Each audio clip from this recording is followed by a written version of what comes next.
Alright, hello. Welcome to day 3 of Fire Emblem. Hello. Welcome to day 3 of Fire Emblem. Hello.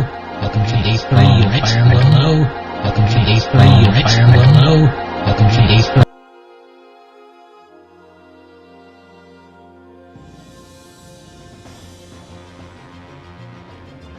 Holy echo back, Batman.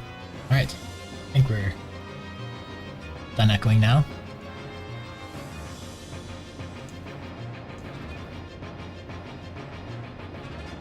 Alright, welcome to day 3 of Fire Emblem, Path of Radiance Maniac mode. This will be my first series of attempts on Maniac mode. I've done English hard many times, but never Maniac mode. You have to do the Japanese version of the game to get Maniac mode.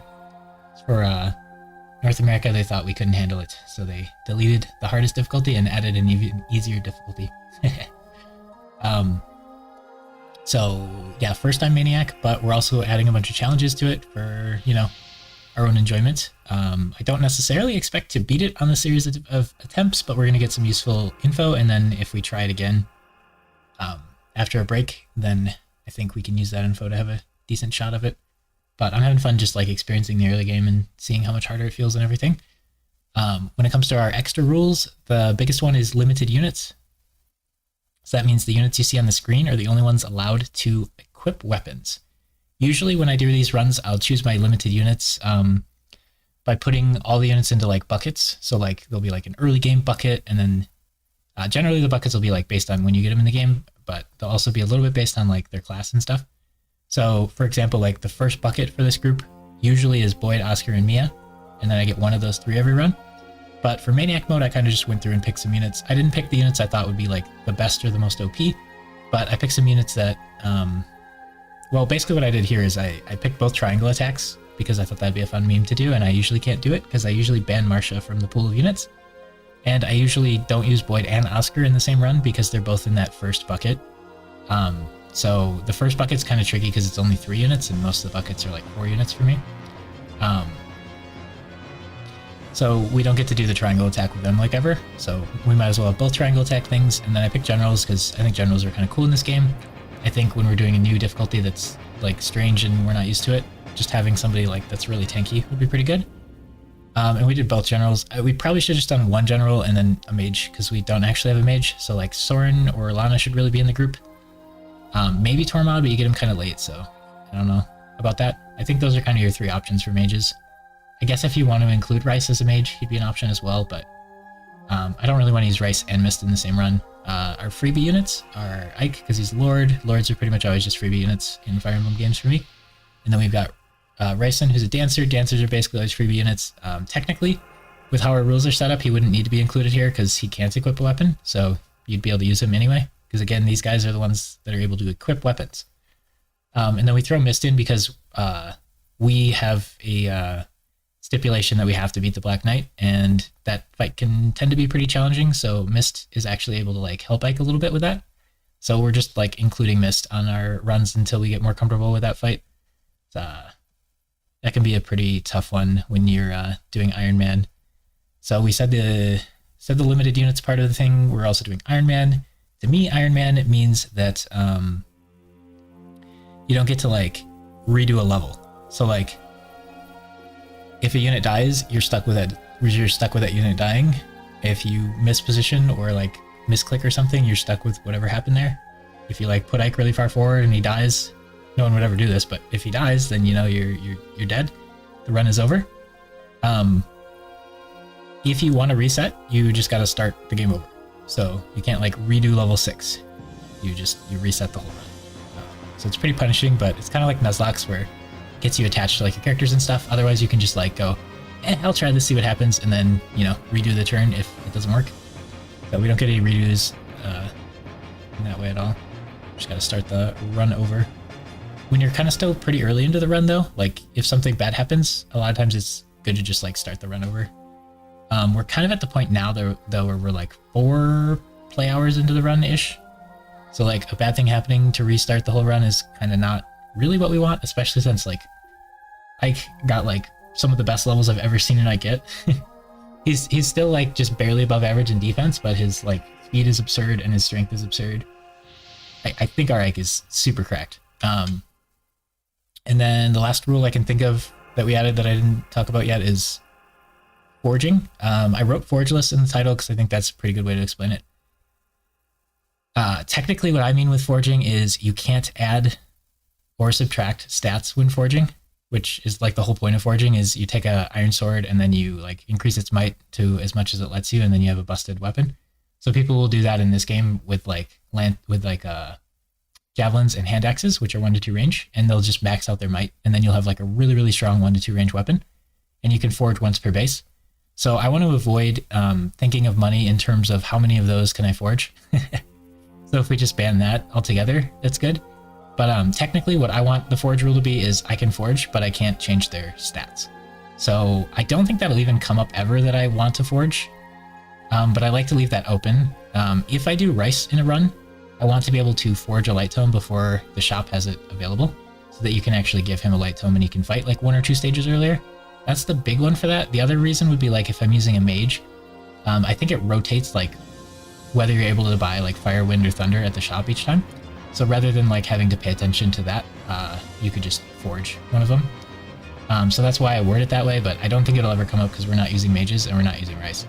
But I can't put all that in the title, so I just say Forgeless, and I think that includes like 99% of what the other one does, and with the characters we're using, it should be 100%. I don't think we'll forge anything at all. I wonder if like javelins and hand axes rotate in the shop. Maybe we'd be able to forge a hand axe when we can't buy one. That might be like somewhere where that comes up, but yeah, I don't know. I can't think of anything else too crazy there. So attempt 1, what happened was in chapter 1, we got Titania caught and she started like dying, and we wanted to avoid using Ike and Oscar too much because their weapon durability runs out really quick and you don't get very many swords or lances. In Maniac mode, you have to do the Japanese version of the game, as I've said, and in the Japanese version, Ike only gets 1 iron sword to start, and in the English version, he gets 4. So in English, Ike running out of weapons, like you'll be fine on swords, you don't run out of durability, but in the Japanese version, Ike runs out of swords pretty quick. Like right now, our Ike does not have like any swords except the Regal sword, and we want to try to save that for the second defend chapter, because I think he'll really, really want that to kill all the horses. It's super effective against horses and armor knights. So yeah, we ran out of vulneraries, and then everyone was just within 1 shot of dying, and we still had a ton of enemies to beat. So that was attempt 1, and then attempt 2, we made it all the way to the first defend level, and then we were a little too aggressive with Ike, and we could see 1 enemy, but it's like a Fog of War level, and there were like 8 enemies just hiding in the Fog of War, and they all jumped Ike and just barely killed him. I guess if there had been like even just like 1 or 2 less units there, I think I could have been fine, but he died. And now we're on attempt 3, we beat that level, so we're on to the forest level. But one thing we didn't realize was that Gatri and Shinin, they leave and don't let you like access their items. So here, we'll look at character stats and I'll show you. Oh, I can't show you because we started the level. What I did is I started the level and I positioned to where I thought this is what I would do for positioning. Do I have? Oh, that's it. This is how I zoom in and out, or this is how I zoom. Okay, this is really nice because in this game you can click on the enemies and it'll show you the range. In Radiant Dawn, it won't do that on hard mode. I upped the grid thickness because we're in the forest and it's really hard to see. So I went into the level and I did this because this is what I thought I was going to do for positioning. But it's kind of hard to see. The grid helps a little bit, but there's a tree here that no one can move through. Oh, maybe if I click on the unit you can tell. This tree and this tree and this tree and this tree and this tree are all blocking. So if we do it this way, the only way for them to get to my backline is to go all the way around through the forest, and as long as they're not close enough that they can do that, they probably won't notice that that's a path they can take. They'll probably all just clump here, here, and here. So we can have like Rice run here and heal Boyd and Boyd fight stuff.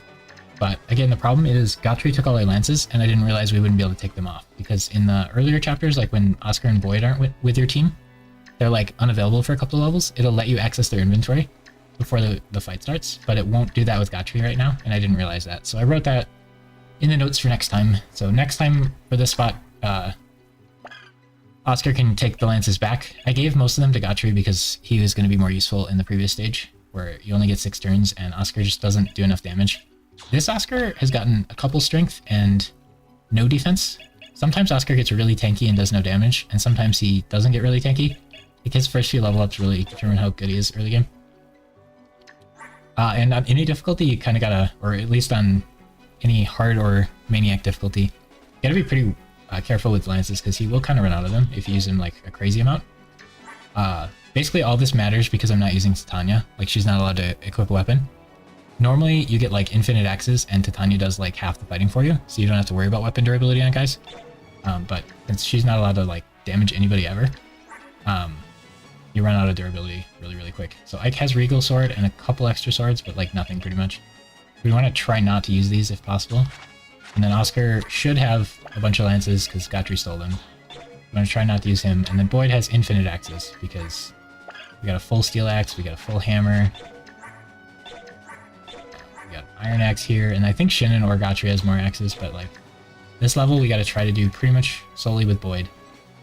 And he's a bit behind in level, like Ike's 14, Boyd's 9. It would be really nice to get Oscar some levels here. Oscar's just like never been allowed to like farm levels because Boyd's been in the levels he's been in, and Boyd has enough axes to swing as much as he wants, and Oscar doesn't. The really awkward levels for XP were the ones where Ike and Gotri is there, because I don't really want XP on Ike or Gotri right now. Gotri would like to wait to get his level ups till he get the Night Ward, so he gets a 30% speed growth boost.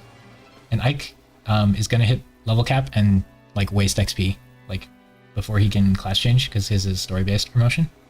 So neither of them really want XP. We want XP on these two, but they're just unavailable for multiple levels. And then the previous level they were available, but it was timed, so we didn't have time to use them. Boyd does a lot of damage, which is awesome. Like he gets the best weapon for attacking, and then he has really high strength and speed usually. Speed is usually like moderate, I guess, but strength's really high usually, and this Boyd is really fast. But he starts with 5 defense and he has 6 now, so he's pretty vulnerable there. But I'll go over stats on the units here since it's the beginning. I expect we'll wipe on this level and then we'll have to restart, and then we'll spend the stream getting back to this point is my expectation for today. But I don't know how hard this level will be. Maybe Boyd can handle it. I think Boyd can't, and we'll need Oscar, and then next time we get here, Oscar will have lances because we'll know to get them off Gotri by the end of the previous stage, or at least hopefully we don't mess that up again. Okay, so I'm gonna tell you the average Ike at level 14. We gotta take the Seraph Robe into account, so the average Ike at level 14 would have 37 health, and ours has 39. The unfortunate thing about robing him before he class changes is if he hits 40, he can't get any more health until he class changes. So if Ike gets 40 at level 15, the next 5 levels he's going to be unable to get health, so we're going to completely waste the growth. So using the robe early on him actually like doesn't give us 7 points of health value. It probably only gave us like 4 or 5, which is fine if he still maxes it, but when he class changes he can get another 20 health. So there's like a good chance that he'll like be stuck at 40 and waste HP growth and then class change and then not max out. But the extra health here would have done it. But I felt like the early game was hard enough that we needed to give him the robe before he had class changed. Another target for robes is potentially Oscar, so we could have given it to Oscar, but Oscar's just like not available enough, and the stat he's not really... Usually Oscar's not like lacking survivability, he's usually lacking damage, so the robe doesn't really help him as much as you would hope. He's supposed to have 11.5 strength at this level on average, and ours is 13, so he's a 1.5 point up, which is great. Maybe I was exaggerating with like best Ike. I'm sure I've seen better Ikes, but he's been getting pretty good level ups, I feel like. He's supposed to have 3.5 magic, he has 5. He's supposed to have 12.5 skill, he has 13. He's supposed to have 14 speed, he has 18. So he's 4 up on speed, which is crazy, but once you get fast enough to double, getting more speed doesn't really help that much. Like it'll make him dodge or avoid a little better, so his avoid is 55 here, which is pretty good. That might be boosted by the terrain, it might not, I don't know if it counts that or not. His luck is supposed to be at 10.5, so he's a little low on luck, and his defense is supposed to be 10, and it's 12 right now, so he's pretty tanky. He's 1.5 strength up, 4 speed up, and 2 defense up, which is like really good. And then res, he's supposed to have 5, and he has 8. So he's also 3 res up, which is sick. We do have the priest band on, so that's supposed to help his res and luck. So his luck being a 1.5 point down, with the priest band being on for some number of levels, is a little unlucky, but like his res being up is great, and all of his other stats we're like super happy with. And again, health is supposed to be 35.75, and he's at 39, so he's up like you know, 3-4 points of health, which is just crazy. That's why I really don't like roving him early, because if he high rolls on health, then it's wasted. Alright, who else we got? Let's just go over the units we're using. Tanya didn't get any levels. One thing I want to note about Soren here is, so for the early game, it's actually like kind of good to be able to use Tanya and have her just beat the levels quick, because then you get bonus XP and you can use it later.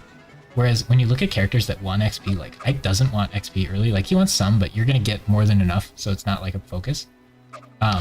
Soren is like the only character that really wants XP, but he only has 40 wind tomes, so you just got to give him some last hits here and there. So like slowing down to like funnel XP into him isn't even that good. And then like Oscar and Boyd just aren't available for a lot of the levels. Like they miss out on 2 really good levels for XP, like stages. So like farming them up isn't even that great. So like Tanya just beating levels quick to get bonus XP is just like better. So Rice can't farm XP, and Gatrin shouldn't leave you. So it's like not even that big of a deal to like not use Tanya and then like get XP on people, because it's all going to Ike and he doesn't need it. I mean, it does give you a strong Ike early, but like he'll cap out on XP and then just be stuck for like 10 stages or 8 stages or whatever. So Oscar starts at level 3 and he's only level 6. We haven't been able to do much with him. He should have 27.65 health, so he's up on health. He should have 7.35 strength, so he's up on strength. He should have 1.6 magic, so he's up on magic. Don't care about that though. He should have 7.5 skill and he's at 6, so he's down 1.5 points of skill. He should have 8.3 speed, so he's pretty right on for that. Luck, he should have 5.9, so he's right on for that. Defense, he should have 9 and he has 8, so he's down on defense. But yeah, like he hasn't got that many levels. He should have 1 res. So the Oscar, I'd say, is pretty average here. What was he? He was up on...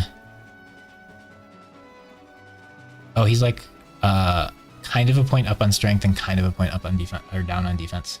So he's like pretty average, but he's only gotten a couple levels, so it would make sense for him to be pretty average here. He could go either way with his next level ups.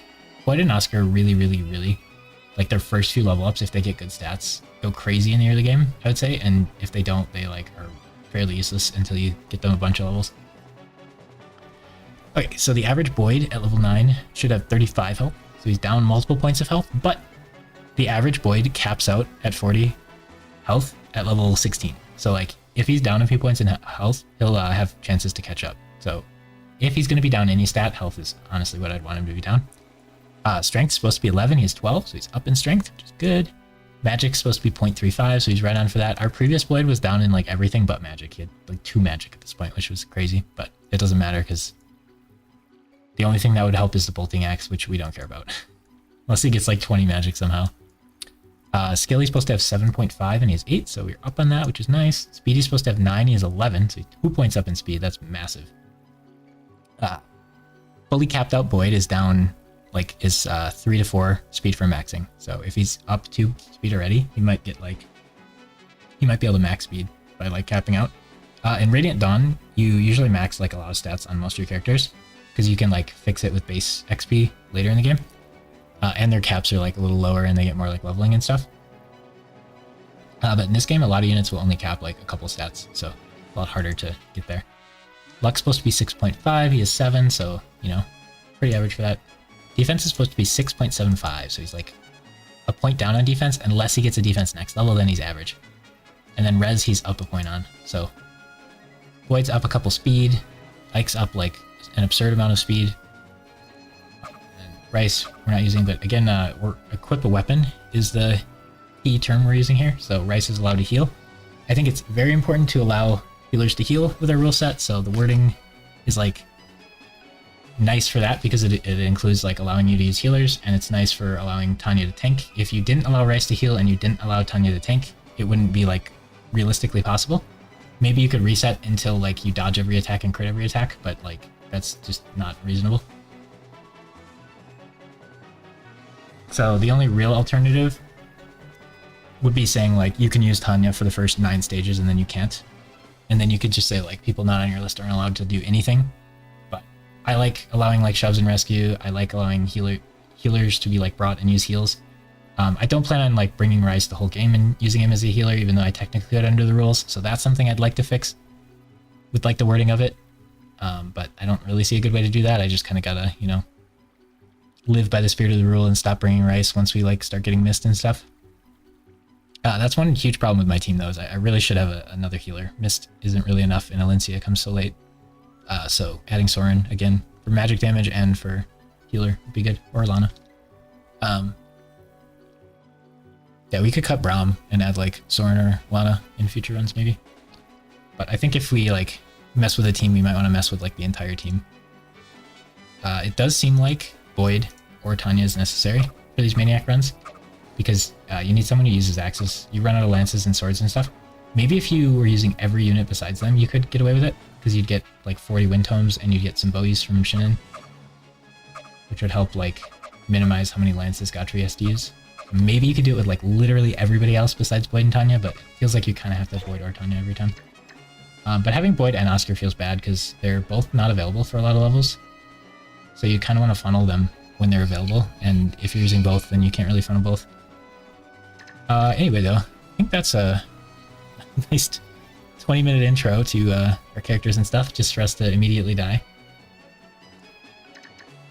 So in this stage, they added a lot of units. I'm pretty sure there's, like, normally only, like, 3 or 4 here.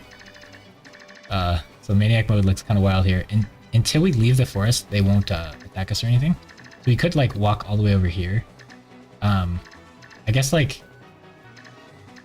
technically we could, like, turtle in here instead. Really hard to see which ones are trees you can walk through and which ones you can't. Like, turtling here, I'm pretty sure no one will come through the bushes here and go around in. If they do, it's gonna suck. Because I can't, well, wait, Tanya can stand here and block that. So there's a tree here. Okay. Even if they come around, Tanya could tank this side, and then we'd be completely surrounded in. I like that a lot, and I don't want to spend a ton of turns moving over to here.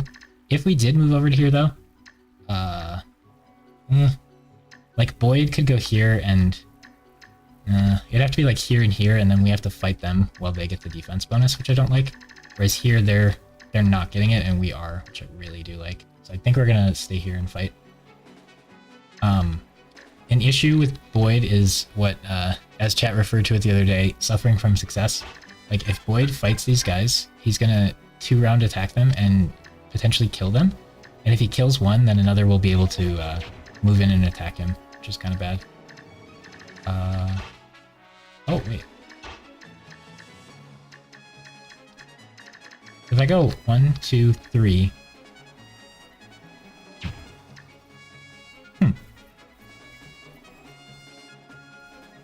What I'd like to do... So there's a bunch of range guys here, and that makes things, like, kind of difficult. So I kill him now, it'll be good. 15 damage, dang. 15 damage. These guys have steel bows. I want to kill the range guys. So I have to let the enemies know I'm here. So to do that, I could have Boyd go here, kill this guy. He might miss, but he could go here and kill this guy, and then Oscar could go here, rescue Boyd, and then run back here with Kanto. And then Tanya could go here, drop Boyd off, and run back.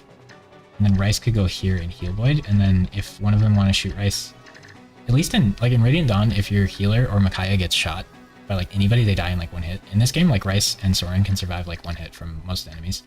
So even if he's here, like, only 1, well, maybe 2 can hit him over the tree. I don't think they have enough range, but yeah, to reveal myself, I kind of want to do this. And then we can also test if it, the second hit's really important. Yes, good job. That's massive, actually. We wouldn't have thought of that yesterday, so it was good we took a break. Another strength, very Boyd level. He's super high on skill, I think. So they don't notice you're here until you leave the trees. I think if you leave the trees, attack, and Kanto back in, I think they do notice you, but it'd be really funny if they didn't, because then we could do this, like, we could do this on, like, 4 or 5 of the enemies. It would be so strong.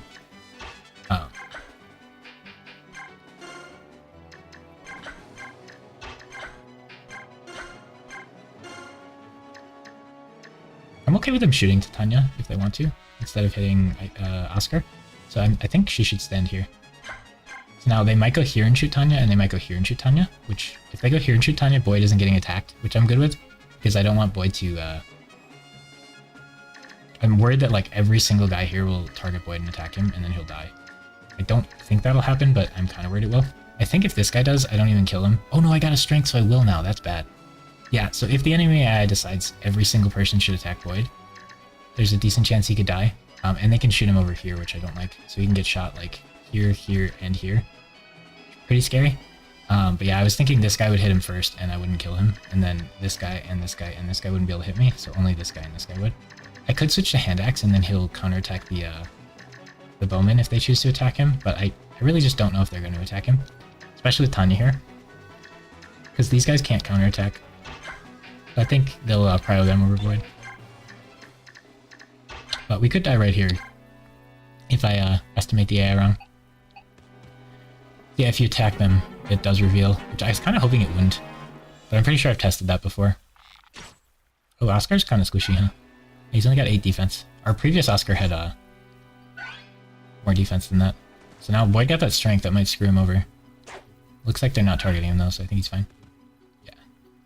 That's actually pretty good. Now maybe he can kill these two.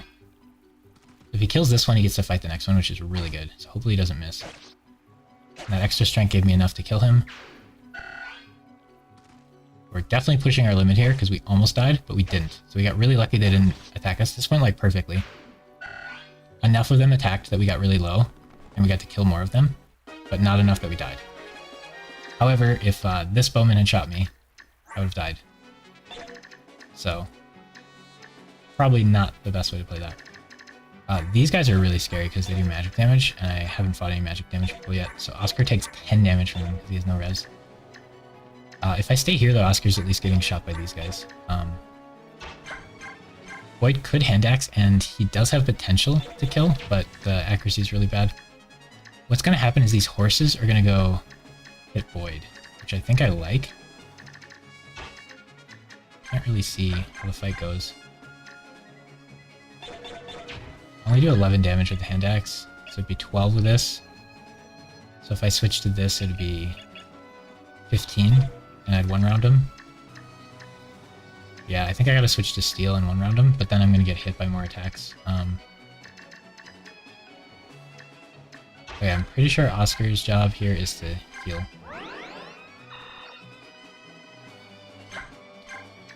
And I'm pretty sure Rice's job here is to heal as well. And then, honestly, Void's probably supposed to just heal himself, because this isn't enough healing. I thought I'd get... You get a Mend Staff either here or the next level.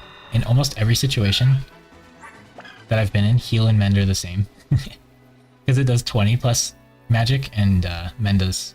Or heal does 10 plus magic, and Mend does 20 plus magic, but since my guys have really high health, and it's like early game and stuff, this only heals 21, and a lot of times they need more than that. So I'm pretty sure Void is supposed to go Steel Axe so he can one-round the horses. And I'm pretty sure he's supposed to heal because he's probably in danger of dying. I think the range people will shoot people instead.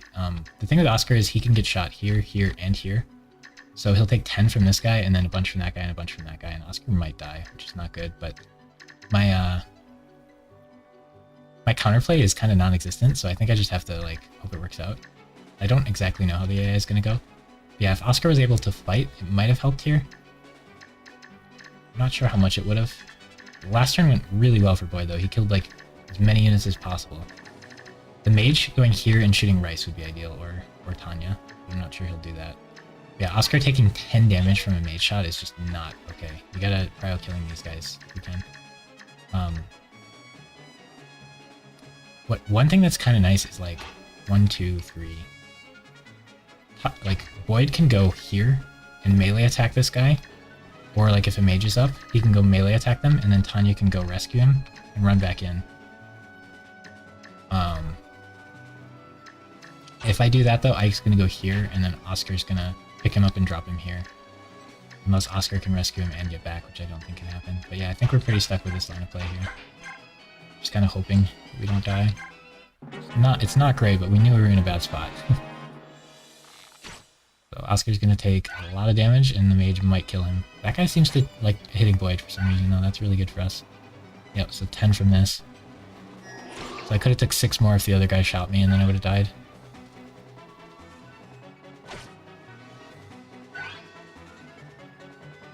We kind of just have to hope that Archer continues to target Void. And we really want Void to not miss, because he can double and kill. Ooh, we missed. That's not good. These guys have Kanto, which is very scary. His accuracy is pretty low. Ooh, he didn't double that guy. Okay. It's unfortunate. He's got enough strength. No, he does lose 2 speed on that. Okay. He's not strong enough to wield that. This guy's dying is, like, incredibly important. Oscar needs full heal, because he barely lives. And Boyd has to not hand axe, because then this guy might change targets. Additionally, what I could do is try to, like, switch... Oh, I could move Oscar back and put Titania forward, because she's more likely to live. That's probably smart. Boyd can get hit by a lot of stuff, so we gotta be really careful there. I think he's supposed to melee this guy, and then probably just switch to Iron Axe, like, in general. 1 steel will kill, but this 1 iron might kill this guy too. He does drop full axe, which is nice. We get another axe for Boyd. But again, like, axes are not what we're shy. If he would have killed this one with the second hit, he'd have the pull axe now, and he might have been able to one-shot this guy. The pull axe has 20 might against horses. So it'd do 12 more than this, so it'd do 24 in 1 kill. Close, but no cigar. Rice is actually, like, immune to magic. So if these guys want to shoot him, it's really good. But yeah, the horse ending here is annoying too, because I wanted him to step forward and kill in melee range. But if he hand axes, like, I have to hit 2 50%ers to kill him. It's just so unlikely. Same with this, like, 2 50%ers. If I knew these guys would for sure shoot Boyd, I could leave the hand axe on. Yeah. 270, just having to hit 1 of 270s is really good. I think I should take this. This is pretty good. And then I kind of want to leave the hand axe on and move Oscar back. I didn't think of this last turn for some reason, but I think Tanya going there instead of Oscar is way smarter. So I could have wiped on that and avoided it. I think I can survive, but I think Oscar's just not tanky enough to. Again, he starts at like level 3. He's only level 6. He's, 8 levels behind Ike. Ike starts at level 1. Yeah, I'm pretty sure this is the attack, because then he doesn't get a chance to hit me, which helps preserve durability as well. I still don't have access to the convoy. Like, Boyd could right now have a hammer on, and he could have the pull axe on, but if he does that and he kills somebody that drops a weapon, like this guy, then I will lose the weapon, or I'll have to drop a weapon, and that's really bad, because I'll have to drop like a steel axe or something. So I kind of don't want him to have the pull axe on. So the play here is, I really think this is the play. If one of those 2 70%ers hits, then we take 1 less attack next turn, which is really good. And we get a full pull axe now. So now, I think we leave the pull axe on, and if these guys decide to shoot Tanya, that's good. And Oscar can back off. Probably here. I don't really want him to get shot. If this guy runs up here and shoots him, I'm happy with that, because then Boyd can melee him. So I'm actually just going to leave Rice here. He only has 7 speed. Yeah, I think Oscar goes up here, and then Tanya can probably survive this. She has really good res in comparison. She only takes 3 from those mages. But I love it when Ike has more defense, or anybody on your team has more defense than Tanya. Because everybody's mental image of Titania is like, she's like godly early game. But like, other units can catch up to her. Like, Ike has more speed by 4. And he has more defense, and he has more strength, and he has the same skill, and he has more res, because she only has him on luck, and then she has better weapon type. Like, if I could use axes, oh my gosh, he would be way better than Titania, other than Kanto and stuff. No, it's a way better extreme, but like, Ike is like rivaling her, which is sick. Because people think in that second defend level, Titania's the only one who can guard downward towards the horses, but I can totally do it right now. But if he has the Regal Sword, he'll kill them all in 1 round, and if he has like an Iron Sword, he won't, so really want to preserve that as well. I'm pretty sure healing him is the right call, and then he's only going to melee this guy. So I think hand axe is right as well. We are using a lot of hand axe, and it's a very valuable weapon. I assume it's more valuable on this game mode than it is in general. But I'm still down to use it. I think we get 7 heals for this map, and then we get a mend for next map, so I'm down to use all 7 of these here, and then we're going to probably have to dip into our vulneraries a bit.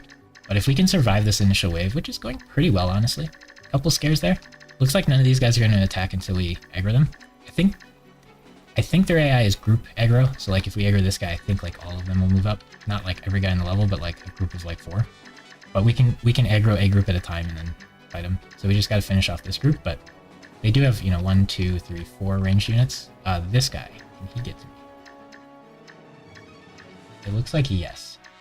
So horse might hit run, and then this guy might walk up and hit me, and he might...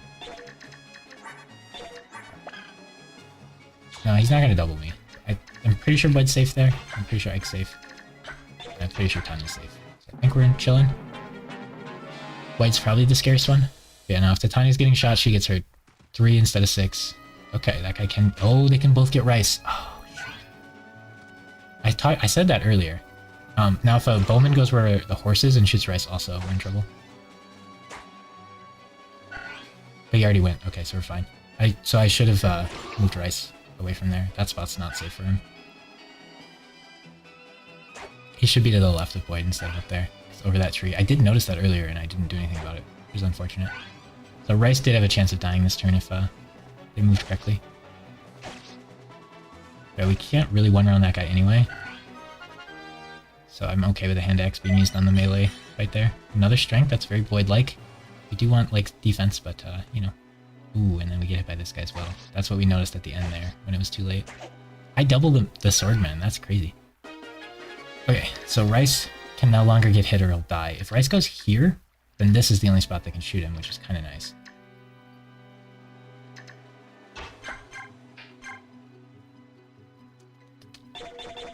Okay, so I think Rice has to go here and heal, otherwise Boyd's gonna be in danger of dying.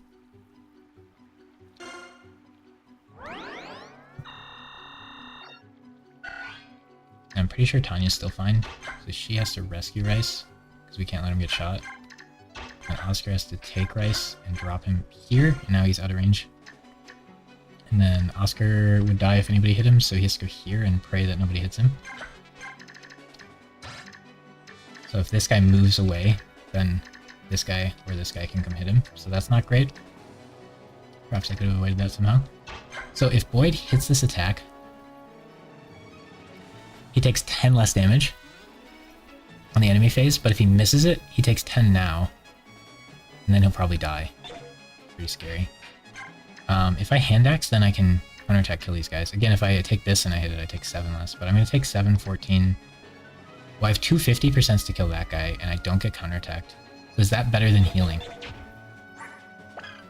So I can heal 6. But if I kill this guy, I take 10 less.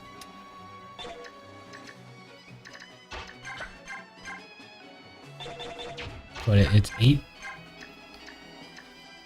8 plus 14 is 22. Plus 10 is 32. Yeah, he's in decent chance of dying mode.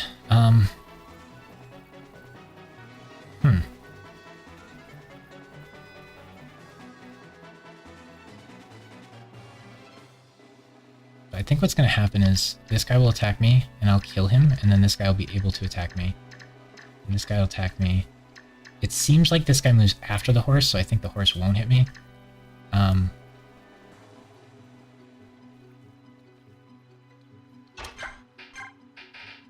It's risky, but I'm just going to heal and keep the hand axe on, I think. Yeah, I think I'm just going to heal and keep the hand axe on. I think we're fine, but I should probably think longer on this and figure out something safer to do. I could also put this guy here. No, I can't. We should have been down one more so we could do this if we needed to. If he goes here, then this guy will shoot him. And then if this guy went here, he could shoot him, but we know this guy moves first, so he wouldn't do that. And then these guys do 0 damage to him, so they don't matter. But Soren could bait this attack. Although I think this guy can hit Boyd, because I think he moves before these guys do. But Boyd might kill this guy, and then he could move over there. This guy will go before any of them, I think. I think he moves before they do. So I think Boyd won't get shot by that guy or that guy. And then he'll just fight these 4 and be fine. And then he'll probably kill... He has 2 chances to kill this one, he has 2 chances to kill this one, and he has 2 chances to kill this one. So he'll probably kill like 2 of the 3. Maybe even that guy. Because you have to hit 250s to kill him. The hand axe is so nice. Ike is so jealous. Yeah, Ike hasn't even like been hit yet. Really. Ooh, he goes first now, that's weird. Okay. That guy runs away, interesting. And that guy chooses to Tanya over Boyd because Boyd can counterattack maybe? That That guy chooses Ike over Titania. That seems really weird. I don't know why he would change his mind there. They don't change their mind so that the next guy can do something. So he wasn't like, oh, this wizard wants to attack Titania, I'll move over. They don't work like that, my understanding at least. So a lot of them switched to Ike there, which is weird. I mean, these guys are gonna run away because there's a healer down here. And then they'll come back, but I'm kind of cool with that. We're not worried about durability at all, because Void can use as many weapons as he wants.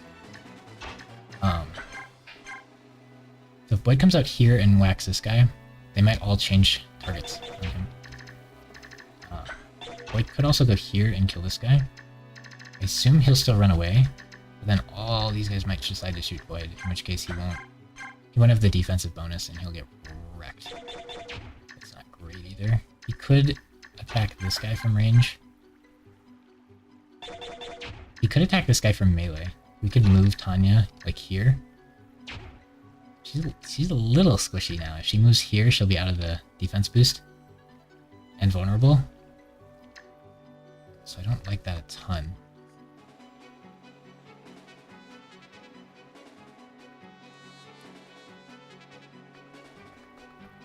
We are clearing the enemies down a little bit, though. But I feel like I gotta kill the melee frontliners first. As much as the backliners are murdering us. Attacking the soldiers with bows is really nice because they can't counterattack, but Void's hit percent is so low. Is he having another bad day? It's still, every single level his Virulum is bad, and it's doubled for this effect, and then finally when you can base and take off the skill, then maybe he'll have good Virulums. It's so rough. His hit rate goes down so much for that. It's really tempting to go whack this guy, but if I miss, I'm just like super dead. And even if I don't miss, all 5 of these could hit me and I die. So I think I have to let him run away. I could go here, but then someone has to go here.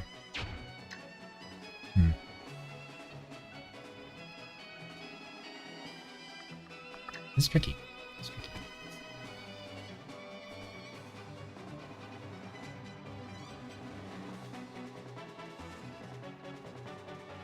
If Oscar is going to tank anything, he has to get healed. Void wants to get healed. Tanya, like, if she stands where she is, she's chill, not getting healed. Void could just stand here and attack this guy twice, and then if he hits either... attacking a bowman with a hand axe sounds like blasphemy to me. It really does. Wait, honestly? 8. So it's 7, 14, 18... 19, 20, 21. Plus 4 is 25. So she would die if they all hit her. If she goes here and they all hit her, and none of them miss, she could die.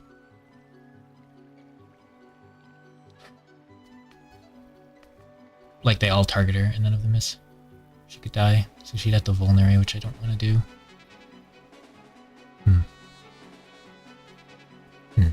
Ike could kill a target if he wanted. Oscar being low health is really painful. I feel like I don't have very many vulneraries. If I use Rice to heal Oscar, then he can move to tanking. And then Void could just go like here and hand axe this guy and see if a yellow hits. I feel like I should heal Oscar. Wait, can Oscar even tank or is he gonna die? Oscar goes where Ike is, maybe he can tank, and then Ike could go here. If Oscar's here, he's only gonna get shot by this guy, and hit by this guy, which isn't the end of the world. So I think Void just goes here, and then I'm tempted to heal Void, but I think just 275s or whatever is pretty decent. If this hits, Oscar maybe can't go there, though. If I kill this guy, maybe Oscar can't go there. Interesting.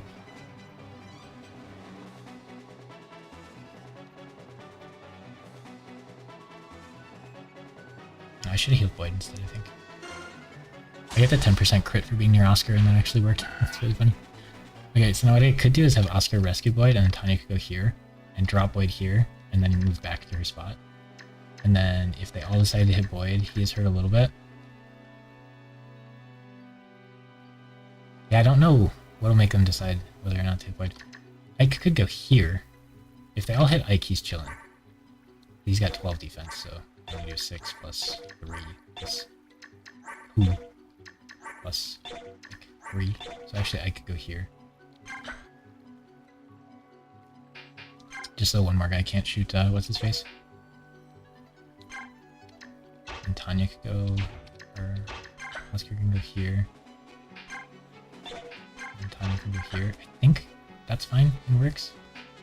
But like, it wasn't clean, so I'm not super proud of it.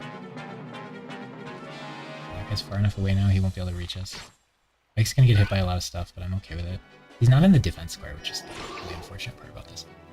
But like, Ike has, you know, almost max HP and like really high defense and stuff. So he's better at tanking than Titania is at this point, which is pretty sick. Pretty sick to think about, for sure, for sure. Okay. Now Boyd's hurt a little bit, Oscar's hurt a little bit, Ike's hurt a bit. I really want to kill this mage. But like, if Boyd gets healed and then runs here and then like double hits this guy, that could be pretty nice. Or Boyd could go where Oscar is and hit this guy twice and then get healed. That's pretty nice.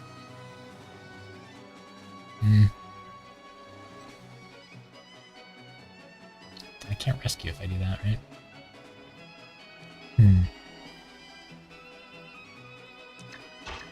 How's this look? I get 2 chances of critting and I have 72% chance of hitting. Like, it might just be this again, honestly. It's pretty good. If I kill this guy, they can still Bowman go here, shoot Oscar. Bowman stay here, shoot Oscar, and then Soldier go here and melee him with wind. Kinda suck. So Oscar's still like in danger. Or does he die to that? I don't know. Do I want to waste more hand axes? This should be more manageable than it feels. I feel like we don't want Oscar frontline tanking, but if Boyd attacks from range, they can get him. How much damage do these guys all do to Boyd if I heal him? 7 for that guy. That's 9 for these guys. So it's like 25. Plus whatever this guy does. 13? 13? No. Whoa. Oh man, that was sounding good until the extra damage there. Huh. So Boyd could get healed and then he could go here and range to attack that guy. I think is the play, but yeah, again, I'm not proud of these last few turns. They're kind of rough. Like Boyd having to hand axe is really awkward here. He does have extra crit for being near Oscar, which is kind of a neat little extra thing. Okay, that's nice. Then Oscar can run away, and Ike can just go here and tank.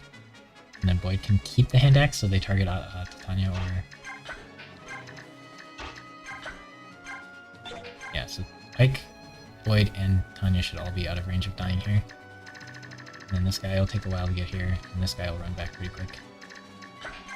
We gotta clean up these guys pretty fast. None of them should attack Boyd if he can counterattack, I imagine.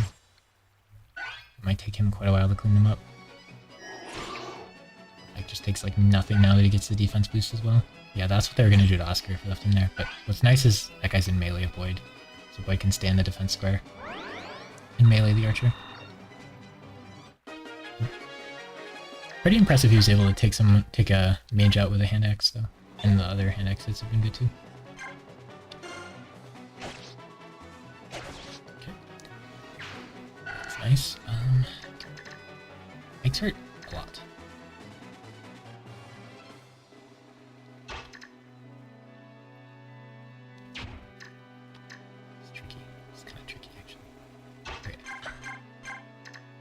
Heal Ike back up while we have a chance. So he's gonna have to do a lot more tanking this stage, I imagine.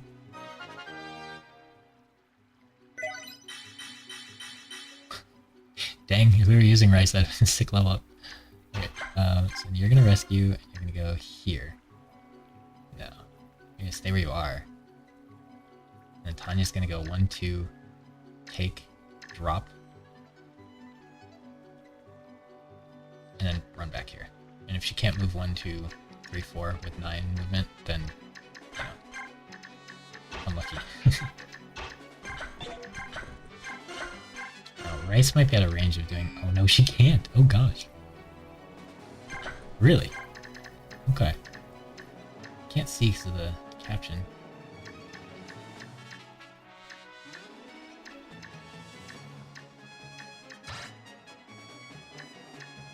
think he can't stand there.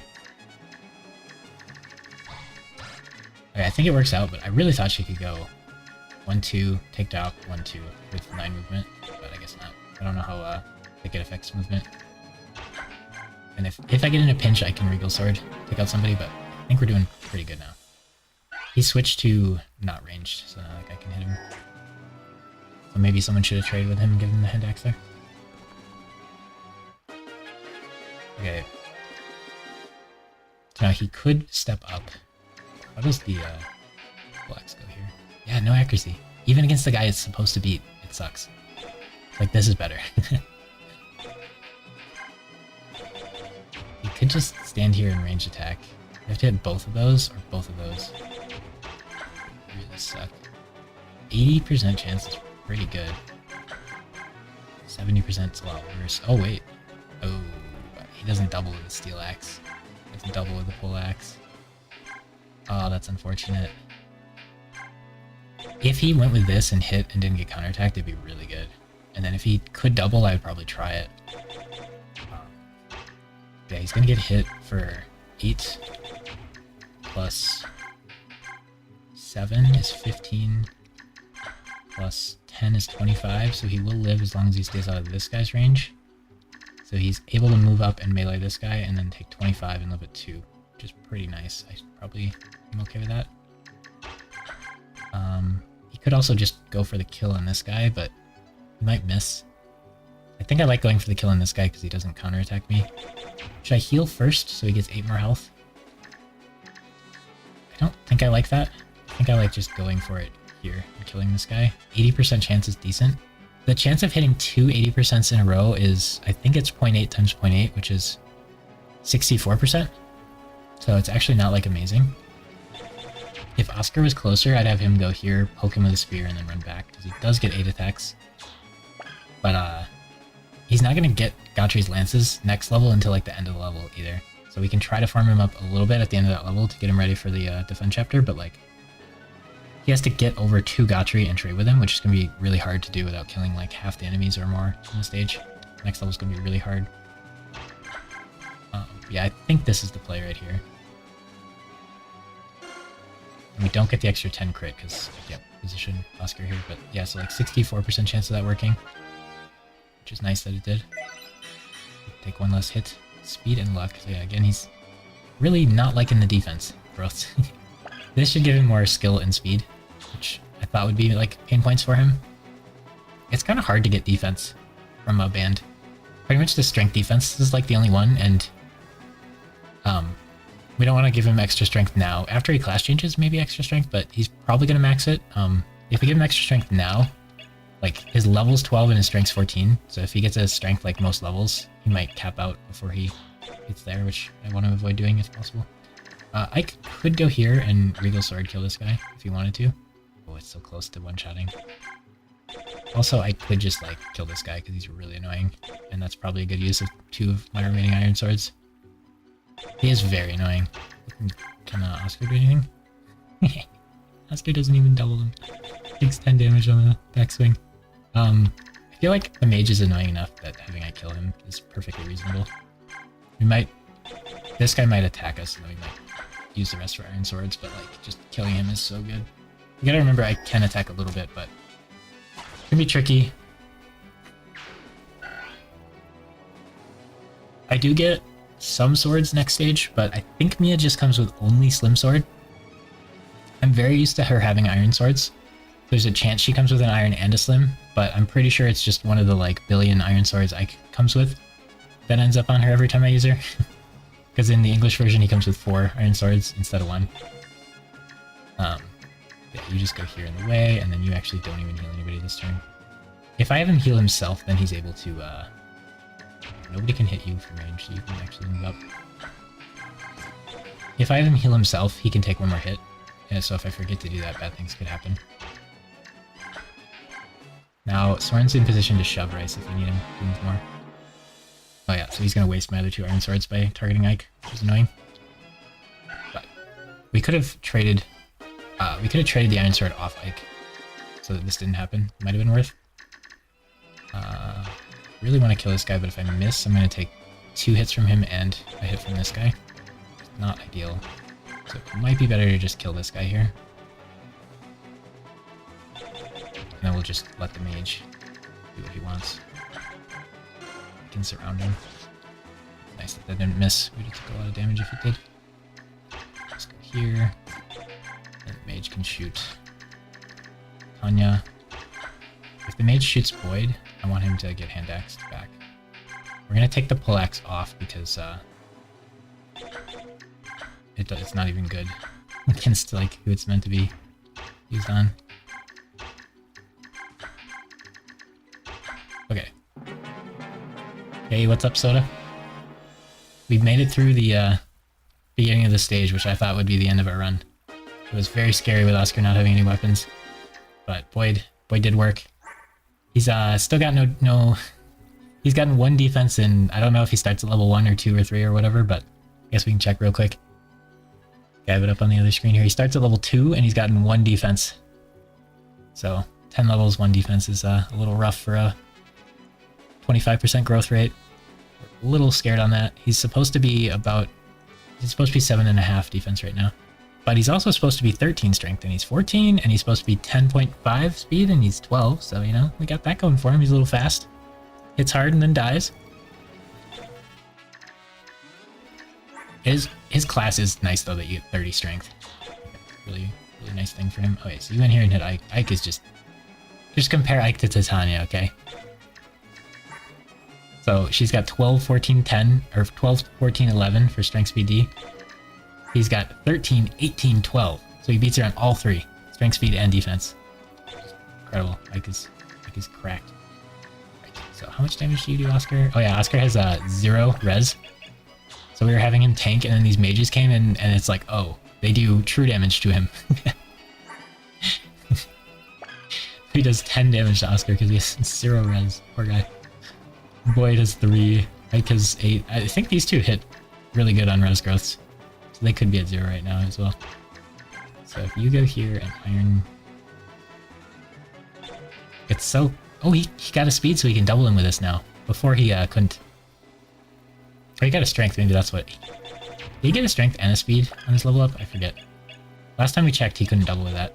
Yeah, this is nice because if he hits the first one, I don't get counterattacked. And then, you know, the chance of missing both...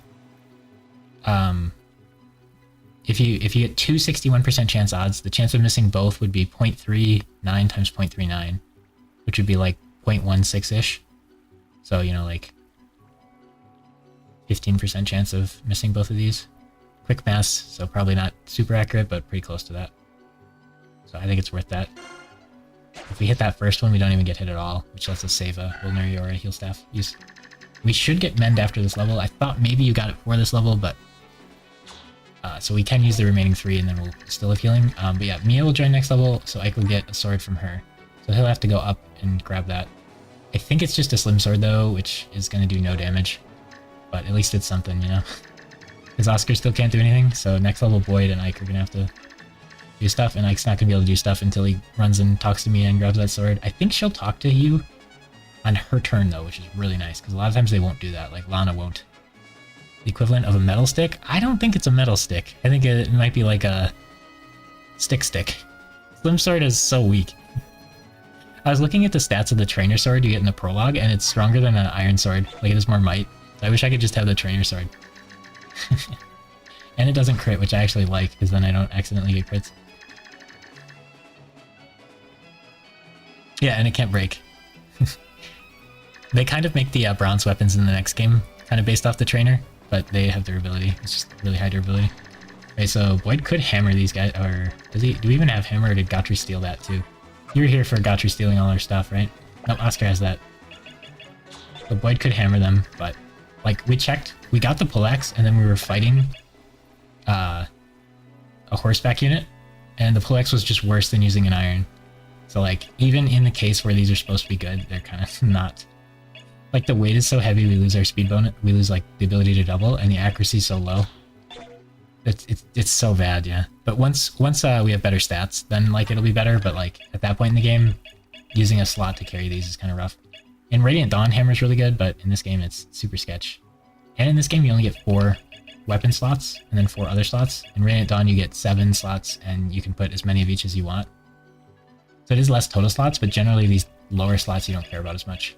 So like having more weapon slots is worth losing the extra slot down there. What was I gonna say? I forgot. Yeah, weight 20, hit for 55% is brutal. They think it's just better than it is. And in this game, it's only double might of the weapon if it's super effective. So you get plus 10 damage for either of these. In Radiant Dawn, it's triple the might, so you'd get plus 20 damage. So like, Tanya, if you're fighting a guy with a poleaxe, you can kind of ignore it usually, honestly, because they'll like miss, and even if they do hit, it's like 10 damage or whatever, who cares? So it's kind of funny that she just gets to ignore it. Gotri, you probably don't want to let him get hit by a hammer, but he might be able to take it depending on what difficulty you're on. If he's like hurt a bit already though, you might want to watch out for hammers a little bit. Okay, so I think we want to go down this side. We got to bait up all these units.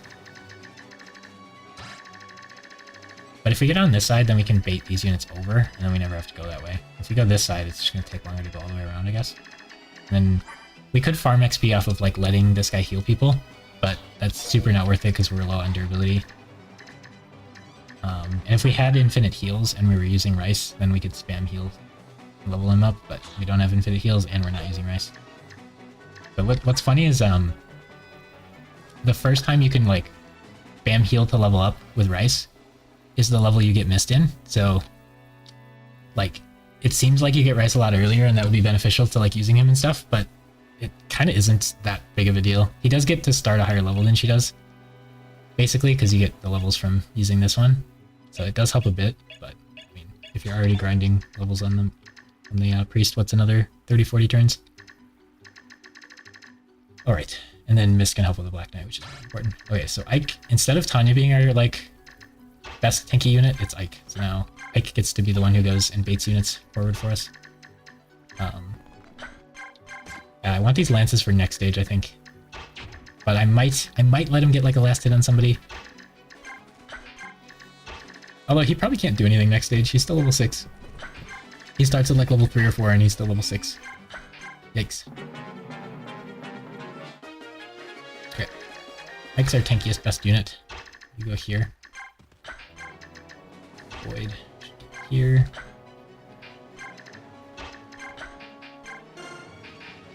I want to see what the hammer does. Gotta be really careful having weapons, because if they drop any, bad things happen.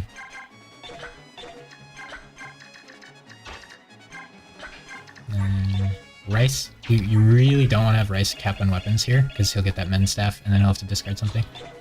Be really careful on that one, too. We can bait him up. And Ike should be really, really good at tanking, so I think a lot of units in this game will like be in groups. So if this guy gets baited, this guy gets baited. But otherwise they wait till you're in range. He has a javelin, which is pretty annoying. It would be nice to go here and kill him. And let the other guy chill. If I do that... We're still out of that guy's range, so that's good. This guy... Oh, they both have... No. This guy has a javelin, that guy doesn't. Okay, you're there then. How much does the hammer do? See, look. Like... It doesn't one-shot, it has bad accuracy. Versus... double hitting with good accuracy, I mean, sure, it takes more hits, but like... This almost one rounds him. This does 22 in one round, and this does 21 in one round. Like, just the weight is ridiculous, and the hit is so bad. I think they should buff the hit by like 20 or 30%. And it might be like, it'd be like, okay, well, I have like an 80, 87, 97% chance of hitting at least. That would feel kind of good, so you could like soften him up once and then finish him, but I don't know. He's got a javelin, so I should really be the one attacking him. We gotta remember Rice is half health. I don't want to use a vulner to heal Rice, but then that means Rice can never be in range to get hit by anybody. So we gotta pretend he's Laura. Okay, but if we're ever gonna hammer, it would be now, right? It's just he's gonna miss if he does it, I swear. It'd be so much better to just do this. That'd be 16 damage, so then he'd be down to 11, and then this would finish him. Yeah, it's just too much better.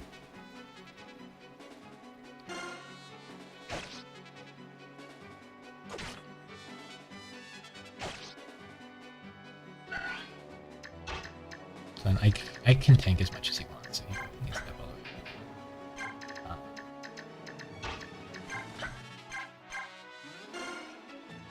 way. Getting real low on these heals.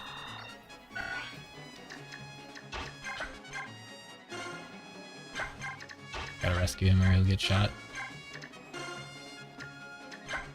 Alright, now we gotta remember Boyd has 4, so if Boyd kills this guy, we're gonna have to lose a weapon. So somebody should take one of those off Boyd. Because clearly a hammer sucks against Armor Knights. I also like that the Armor Slayer sucks against Armor Knights. At least it does something, because Mia will do 0 damage to them with any other weapon, probably. And then she'll do like a little bit with it. It's really funny, you're like, oh, I'm super effective. This is who I'm supposed to fight. Nah. You think that, but nah. Right. I think just killing this guy's good, because if I move like back to kill this guy, then I'm wide open. We can take an extra turn. He clearly isn't running towards the healer, and the healer isn't coming to heal him for some reason. He's below half, so I would think he would do that, but maybe he just doesn't like getting healed, or maybe it's like different AI for healing versus other things. But yeah, it's gotta be Iron here. I'd like Oscar near him for the crit chance. This guy could hit Oscar then, but I think that's okay. If we put Oscar here, we get 10 extra bond crit chance. So if on our first hit we crit, then we won't get counterattacked, and that'll help us by saving like a heal staff or a vulnerary. It's only 10%, but like in Fire Emblem games, like 10% is kind of a lot. Like in Ironmans for Fire Emblem games, you will play around like 1% crits because they happen enough to ruin your runs. Okay, so we don't need to heal you, or you, or you. We're actually kind of just chilling. Tanya can't carry any of his weapons because she'll equip them and that'll annoy me. She could carry the wind. She could carry wind though. I like leaving her pretty empty on stuff because she likes to move over to a unit that's full of items and take his stuff and then canto away. Oh yeah, she can't take an axe, but you could take an axe next turn. I guess you could take an axe now. Give you the hammer, but she's not allowed to equip that.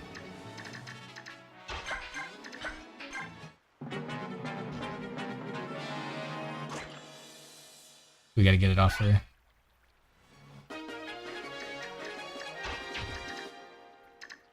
Okay, so Boyd can go here and use the steel axe. But is that in range? No. Oh man, it's close though. Worth checking. If the first one hits, I don't get countered, which is huge. So the math worked out really nice on that one. Okay, Ice can go here and take that hammer. Tanya's not allowed. Ike can go here to bait the enemies in, or yeah, I think we should. I feel like one of these guys is gonna get baited, and then they're all gonna run at me. I'm gonna have to like retreat. At least we're on the bridge now, so that's a nice 2-wide choke point. Okay. We gotta be careful about what we put on Soren, because if he dies, like, we should just keep playing. Okay, so 3 of them are baited. Oh wow, dude, Void does damage. It's a 69% chance of just killing him with no chance of counter. Versus having to hit 2. Let's see. The chance of missing is 20%. So 0.2 times 0.2 would be 0.04 of missing both.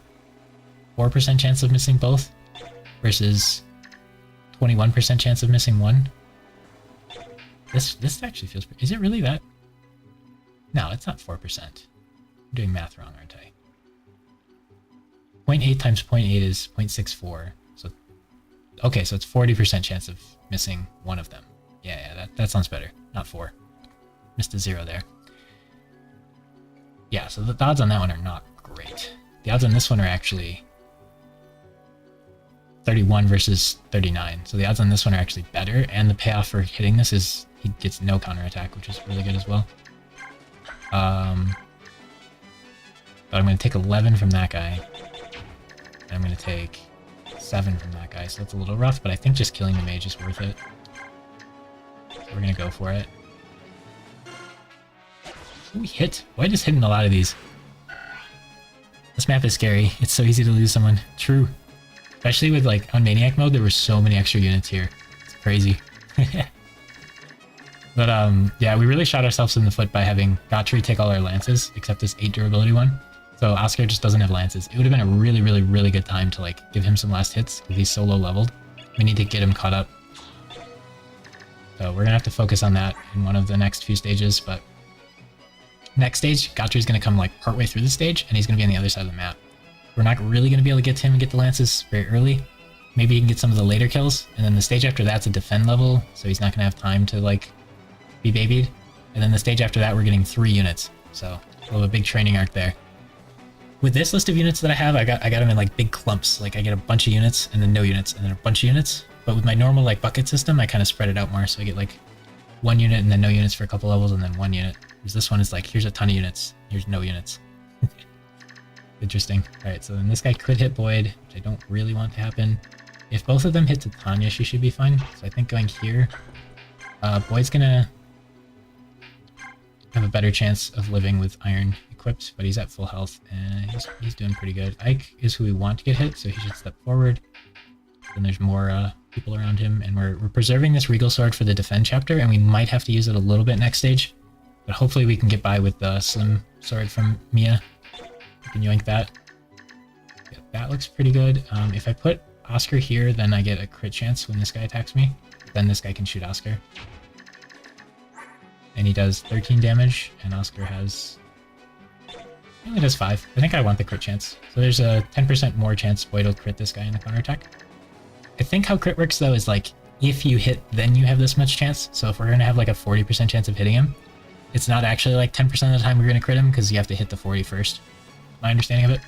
So it's like, not super high, but enough that it's worth doing, I think. He might not even hit Boyd, because Boyd can counterattack him. He might just hit Ike, which would be much better for us. And that guy has been pulled over, and that guy, ooh. We're hoping to clean up these units before more come. We could retreat, and then they'll... if we retreat up, all the units aggroed on us will, like, come up to us, and then we can kill them, and then we won't be pulling more. But, like, if I keep advancing to fight these, then we might keep pulling more units. Like this guy, it seems like usually units will get pulled if you're in their range. But, like, these guys, it seems like just being past a certain spot is pulling them, because we weren't in their range, and they're jumping up already. Now there's 4 units going to hit us if Boyd advances, so I don't really like that. I think I'm just going to retreat and then deal with all 4 of these in the healer. What's really cool about heals in this game is your thieves can steal them because they're not equipped. So like once you get a thief, it's really nice there. And Volk isn't one of our units that's allowed to equip a weapon, so he's not going to ever like get strong enough to be stealing stuff later in the game, but right when we get him, he can be unequipped and run around and steal some things. So we'll probably bring Volk to some levels just to steal things from people, but there's a good chance he'll die, and that's okay, because if he dies, it's not the end of the world. But we'll try to steal some stuff with him at least. Maybe we'll have Sulth do that too, but Sulth's base stats are a little too bad that without any leveling up, he's probably not going to be able to steal much. Yeah, I think the play is to just run up and steal some stuff, or run up and bring them back so we don't pull more enemies. This is kind of a lot getting on us here. I think Boyd doesn't even want to be in the front. I think we just let Tanya be in the front. But I want to pull them back so we don't pull more units when we overextend. If they attack him, he'll hand axe them and he'll get the crit bonus. Nice. Pretty sure Tanya's at enough health. Honestly, if Tanya dies at this point, it's probably not even game over yet. I think she's past the spot where we need her, but she still will be a nice like meat shield for some stages. I might not bring her to the defend level.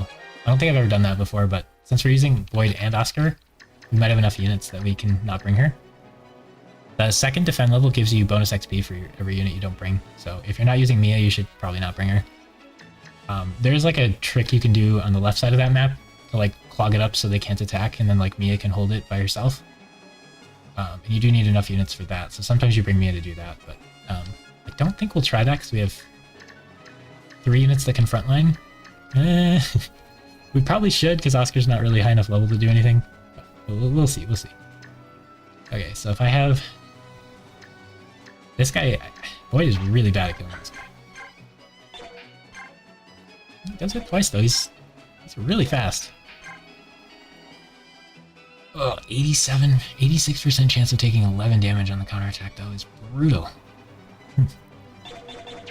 Yeah, I think Ike goes here and chills. He should be fine. And then I do 10 damage, really likely. Which would put him in range of either of these killing him, which would be pretty nice. So if I have Oscar go here, hit him down, that's one of my 8 attacks, but 2 ranged units, I think it's worth it here, just to weaken him down. If Boyd goes here first and misses one of them, then Oscar could finish him, but Boyd will be in the way, so I can't get Oscar in. I think it's worth one durability to do this. And then I can't stop here for the crit chance, but crit chance doesn't matter if we kill him anyway in one hit. Oh, the problem is now he can't rescue. So if Boyd misses, he'll be in death range. And you can shove, but you can't rescue. So if Boyd misses, then Rice would have to heal him, and then Tanya would rescue him, and then he'd be stuck, and then I wouldn't have a healer next turn. Which is probably fine. I think I'm gonna go with that. Ooh, Boyd's been really good at hitting those, where if he misses, bad things happen. At least he hit the second one. It would have been pretty bad if he missed both. Good lord, his strength. Okay. Ooh, a Volnir I didn't notice we got. Okay, so now we're gonna have no healer next turn. This will be rescued. There's no angle to shove him away. Like if this wasn't the edge of the map, Soren could go here and shove him over. He's too light to take and drop. I could have traded Hand Axe onto Boyd in case the range guys shoot him, which would have been good. Luckily they're just going for Ike for some reason. But Boyd should have Hand Axe right now. Yeah, all of them went for Ike, but Boyd does have a weapon equipped, so it makes sense that this one would. Now we have no healer this turn, so a little careful maybe. I could go here and range attack him. My accuracy goes down though. If I don't kill him, I take 8, and then he hits me for 8, and then one of them shoots me, and I should be fine.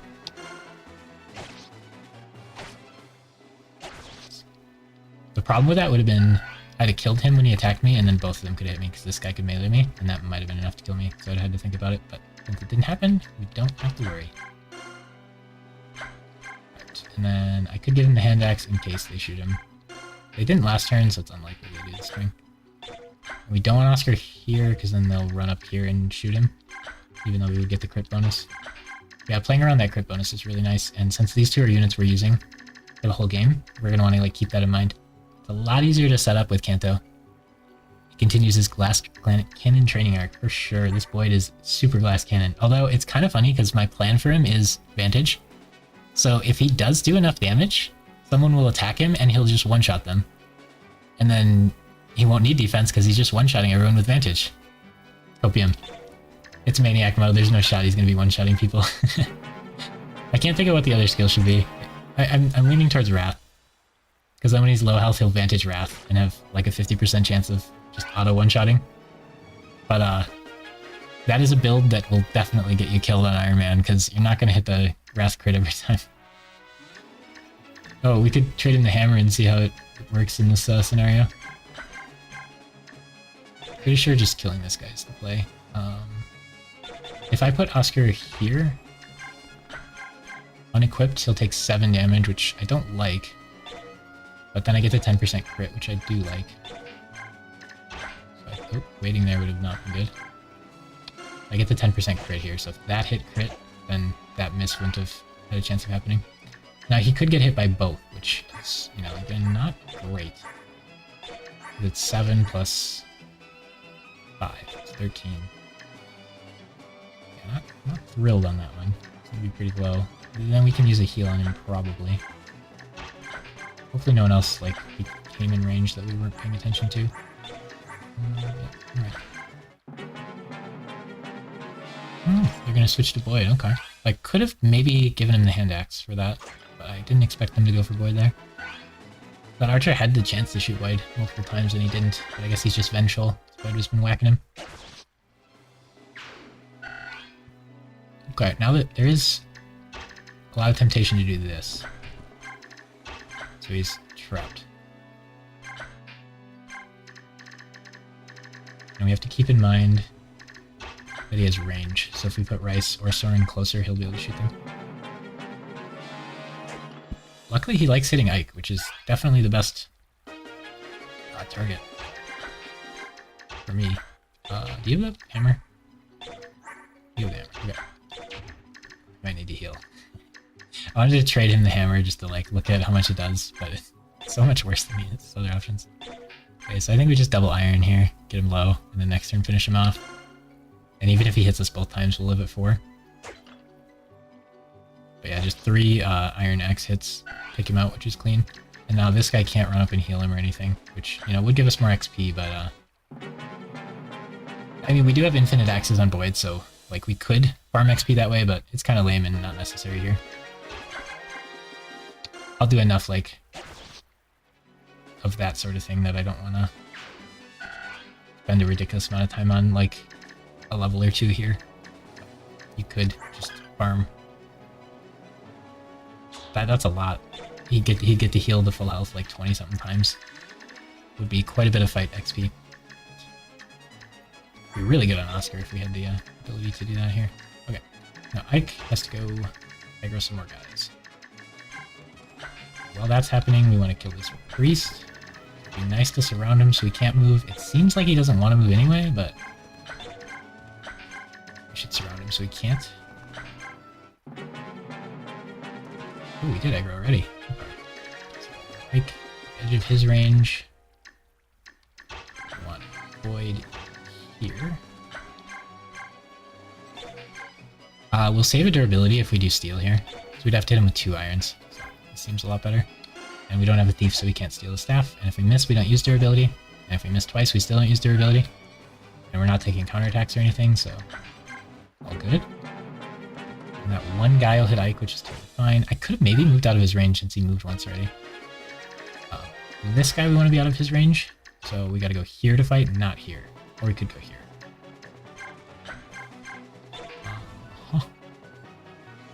Okay, that should be fine. So we want to move here, so we get the crit bonus. Because if we do crit, then we don't get counterattacked, and he dies. So it removes our chance of missing the second hit. So like, yeah, if we crit the first hit, we wouldn't have took 7 there. Kind of nice.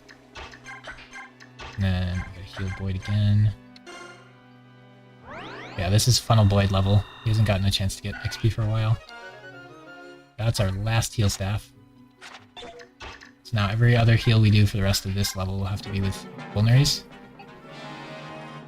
Ooh, interesting. I don't know if he does that on English.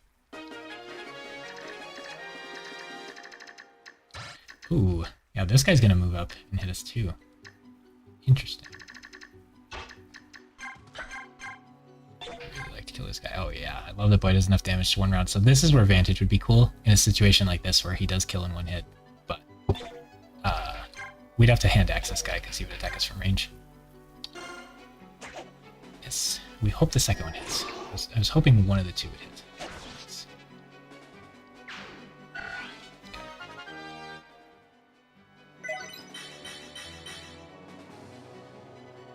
That's all he knows how to do. Speed and strength. Goodness gracious. Alright, I'm gonna have to switch up bands on him pretty soon. Let me, oh no. The game just froze. I don't have an answer for that. That's really bad. What do?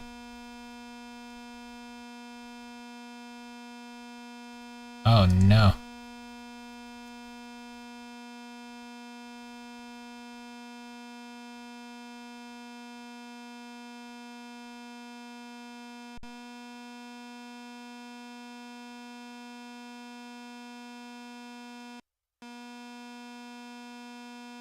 Yeah, I think we have to restart the whole level then, huh? Ah, that's so bad.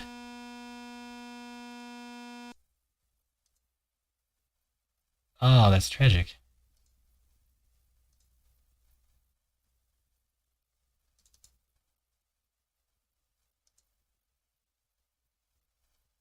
You really don't like that sort of thing if you're doing Ironman, because that changes everything that happens. But what can I do?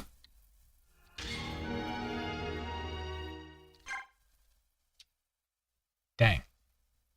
Because now I get all the knowledge of doing it the first time. Although, we probably won't get the same luck. Level-wise, like, I can... Oscar didn't get any levels, so Boyd was the one who got levels. He got a lot of speed and strength, so those are pretty good levels. Well, this time you might get defense levels, which would be better, probably, just to round him out, but like... Oh, that sucks.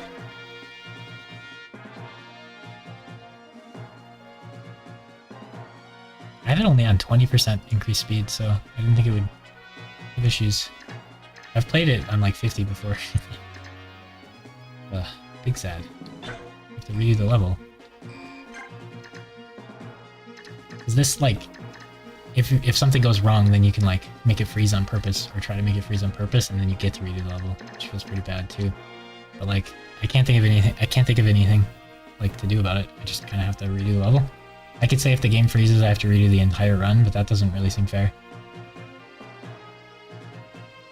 So I think it's just redo the level, but like, it's pretty rough. I think if like Soren had died and then it froze, I would still have to get Soren to die. But I can't get to that same spot with like getting the same level ups on Boyd and stuff, so I guess I just get to reroll the level ups.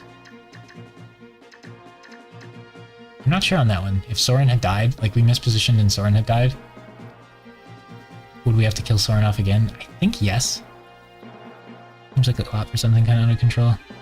Yeah, I think redoing the whole run is a bit unfair. But I don't want to like motivate myself to like, oh no, I got bad level ups, time to crash. Darn, we have to redo the level. But I guess I'm policing myself, so I know if I do that or not. So last time we put Boyd here and it worked, but I got a little scared doing it that way. Because RNG could have been different and we could have gotten absolutely wrecked. So I wonder if there's a better way to do it. I could set up over here instead, but then they're going to be in the grass when they fight me, so I really liked that I was in the grass. Yeah, in this screen, previously, Gotri and Shinin would show up as red, because that's what Boyd and Oscar do. They show up as red down at the bottom. And then in this screen, you can edit their items. And that's what I assumed I could do this stage as well. But I know they ditch you, but like, I assumed that in this stage it would still let you have your items. And then I thought I could give Oscar his lances, in which he would be able to do a lot more this level. We still wouldn't want to use them as much as Boyd, because I'm still pretty low on lances, and we have to do this stage and next stage before we can buy more. But I would get to get him like, probably to level like 9 or 10 this stage, I think. Would be pretty nice. We'd try to get him last hits and stuff. Yeah, I guess we just have to redo it. Maybe I can like start doing save states or something, but that feels, at least I'm streaming it all, so you know I'm not save state scumming, but like if I do a save state every little bit. Do I have an exclamation point save command?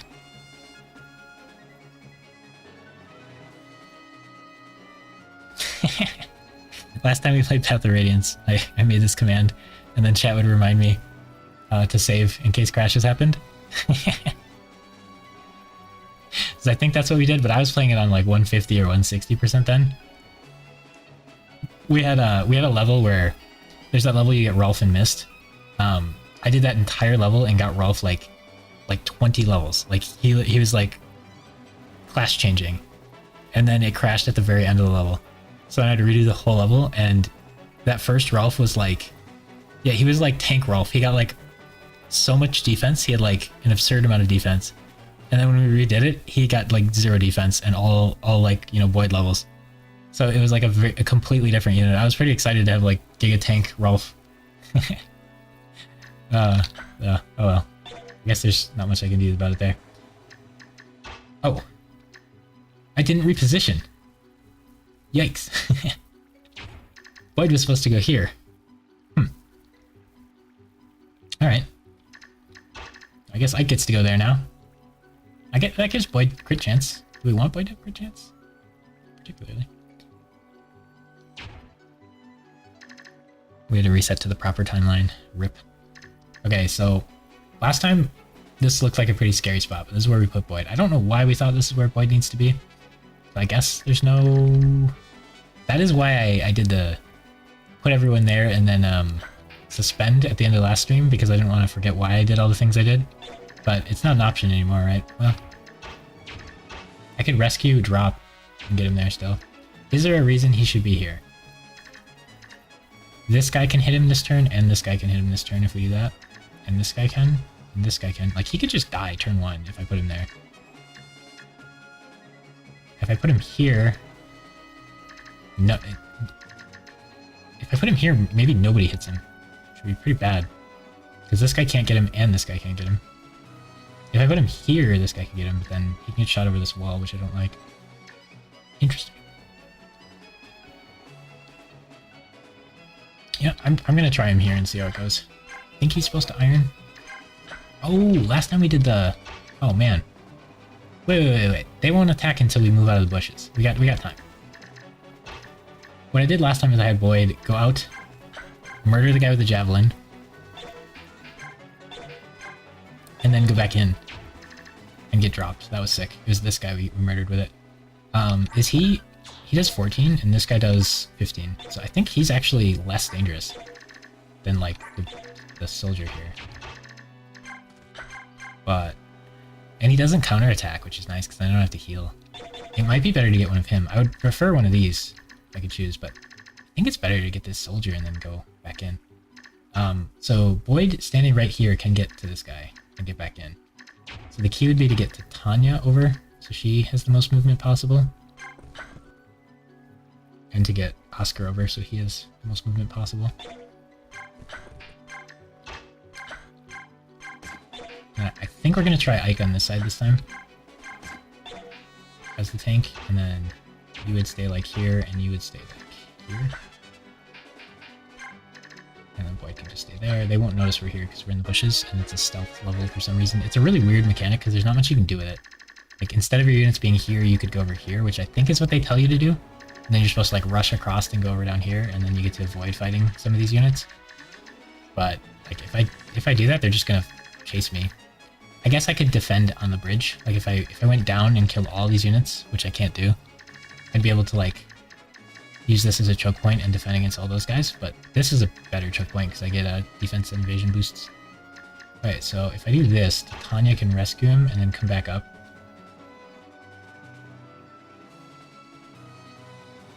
I want Oscar to rescue him. If I go like this, I only have 2 extra movement, which isn't enough. So I think Oscar has to go here, and then he can go 1, 2, 3, 4, 5, 6, 7. I don't think he'll be able to get here, so he'll be stuck here, which I don't like. So I think it's got to be Tanya, because she has 1 extra movement. So she can go... Oh wait, no, he doesn't have to go that far. Wait, if Boyd goes here, hits this guy, Oscar can go 1, 2, rescue, 3, 4...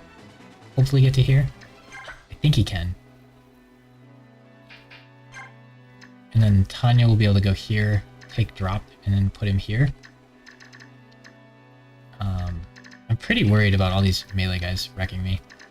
Last time we put Boyd here, he killed this unit and he went here, and then he was 1 hit from death, and I think like 2 guys like shot other people or something.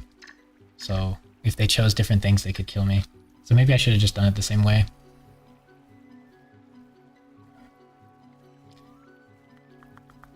I think when the game crashes, trying to do everything exactly the same way is too hard. I guess I could pull up the VOD and do everything the same way, but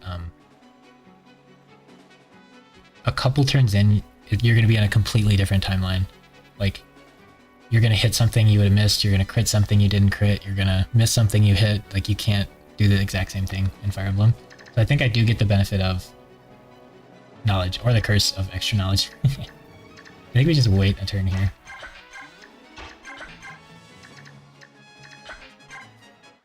And then I think our opening attack gets to be this one, and we hope he hits both, because if he doesn't, we don't get to kill this guy. Nice. So, last time we killed the other one instead. So now we'll see if he keeps getting strength speed level ups or not. Oh, we got a defense! This Boyd's already better. Oh no. He got a defense and a res, and he still got the strength and the speed. Rigged. Rigged.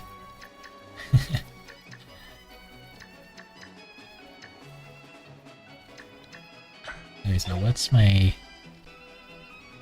Okay, I think we save stated or whatever, but I'm not happy about it. Okay, so if I go here, rescue him, we're gonna unequipped, we're not gonna give him any of that.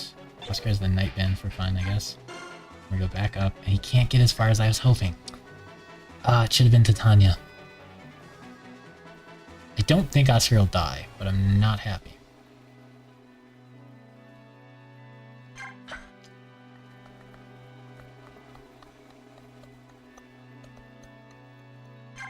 that didn't work. Because now the issue is Titania can take and drop, but then she can't drop him in a good spot, because she'll be here, and have to drop him here, or she'll be here, and have to drop... Oh, she could drop him where Ike is, but then, I can't get where... Here, so I could go here, and then he loses the evasion for one turn. And Boyd goes here, and again, he's like somewhat chance to die, maybe. I'm pretty sure he's supposed to use iron, not steel. Interesting. I think the play is have Ike go here and get hit by a lot. Because he's so tanky, I imagine he'll be fine.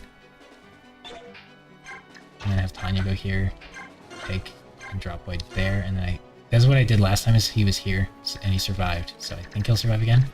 I think we'll leave Tanya here in case someone wants to shoot her. I'm down for that. I don't think Oscar will die until these guys get here, so I think he can frontline for one turn, but he needs to, like, leave ASAP. And then Soren, honestly, I think is a little better there. And then I do 21 damage twice. So that's 13 twice, so it doesn't kill this guy. That might actually be beneficial that it doesn't kill that guy.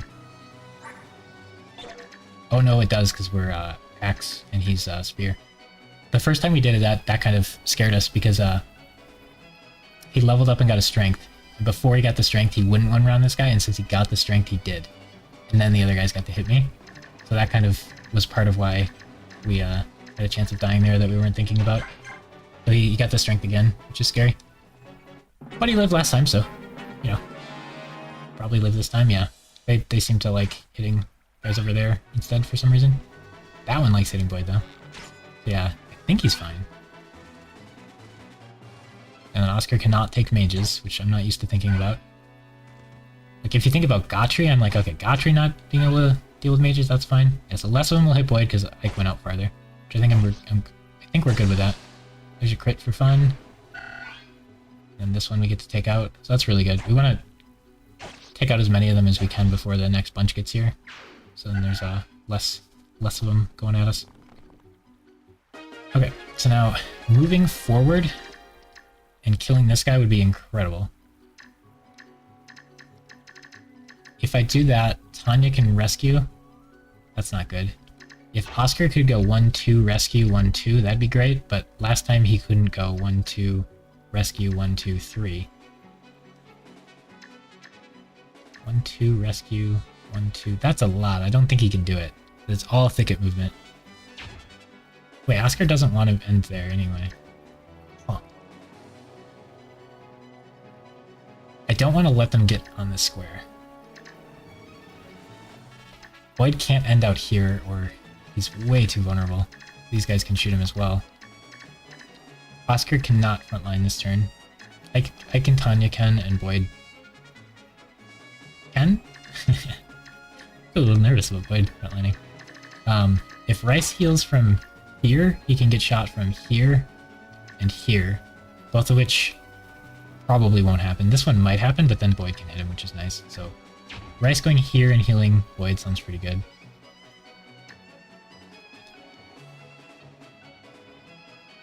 Not having Tanya for this map is so sad. Oh man, where were you for all the other maps? This one shouldn't be that big of a deal, but Gotri has all our lances, so Oscar can't do anything, and Ike's just out of swords, so we're trying to have him not do stuff. I want the Regal Sword for the defend chapter, so I'm trying not to use it now. So we're using this as like a Boyd training arc, but he's he does a lot of damage and he dies very quickly. He just got his second defense level up. He's level 10. But I think he's actually exactly average on defense now for Boyd, and then he's like really ahead on strength and speed, I think, like a point or two. But yeah, it makes the whole game kind of like this, where most people are just like plowing through it, but I like this like slow, like planning everything out. Be scared every turn of people dying stuff. I know it's not for everyone, but this is how I enjoy the game the most. And I don't think I've ever seen anyone like ban Titania from equipping weapons. Everyone uses her. Which honestly in this game isn't even that bad, because then you finish the levels quicker and you get bonus XP, and then you give bonus XP to the units that want XP. Whereas a lot of the levels have just been like, Tanya's there, and then a bunch of people who don't want XP. So nobody's getting it that wants it anyway, because like Oscar and Boyd aren't there for a lot of those levels, and you want XP on these guys. I'm not using Soren and he wants XP, but he'd run out of weapons anyway. Like, Gotri and Shinnon ditch you, so you don't really want to dump XP into them. And then Ike gets more than enough XP, like, without even trying, so you don't need to dump XP in him. But, like, it doesn't actually turn out helping as much as you would think. Didn't take away Gatry's Lance's massive blunder, yeah. In previous levels where, like, Oscar and Boyd weren't allowed to come in base prep, it would let me access their items. So I thought it would let me access Gatry's items, even though he wasn't allowed to come to the stage. But it didn't, so I wrote that down for next time, but yeah, like, it let me, like, if Boyd or Oscar had items that I wanted, it would let me take them off, even though they weren't allowed to come to the stage. So it's kind of weird that they don't do that for Gatry. I know he, like, ditches your party, but he didn't ditch our party yet, so it's weird that they take him away like that.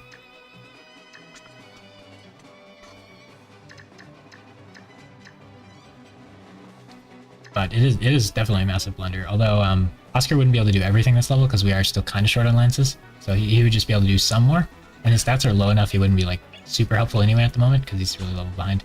But then we could use this level to, like, catch him up a bit at least, which would be really nice.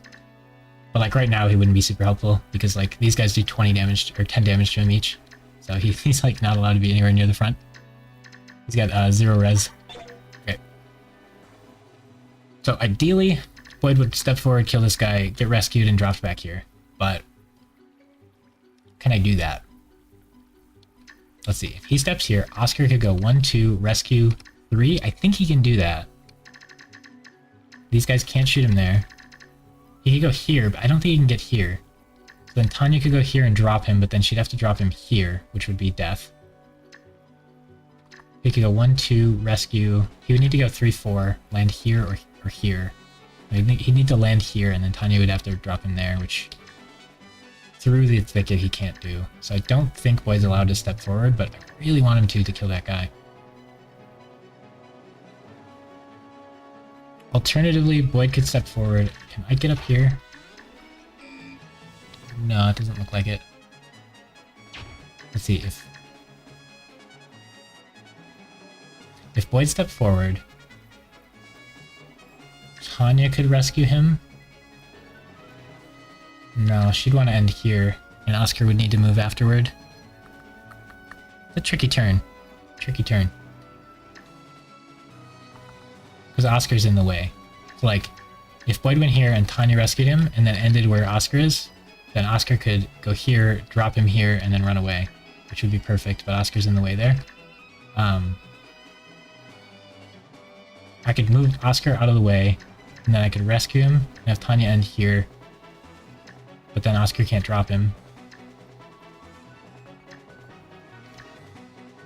It's really important to start killing these guys before these get here. I could just move Boyd here and have him attack this guy. But then I can't rescue Rice because Oscar would have to move first.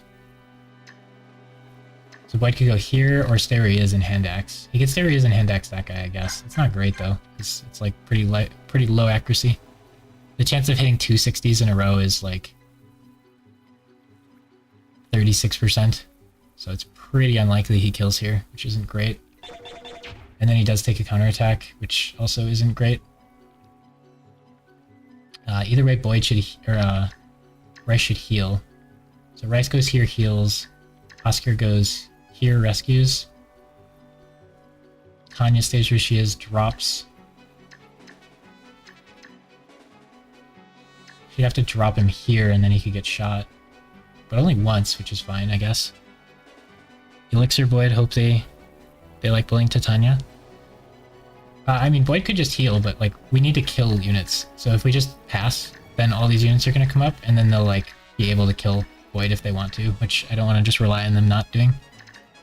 Like, we could easily have Rice go here, heal Boyd, and then just, like, put Rice somewhere else, or he could even take one hit. But what I want to do is find a way that Boyd can kill a unit this turn, and then us land in a good position. Yep, Tanya will be on the outside, but I'm trying to find a way that Boyd can attack before all that happens.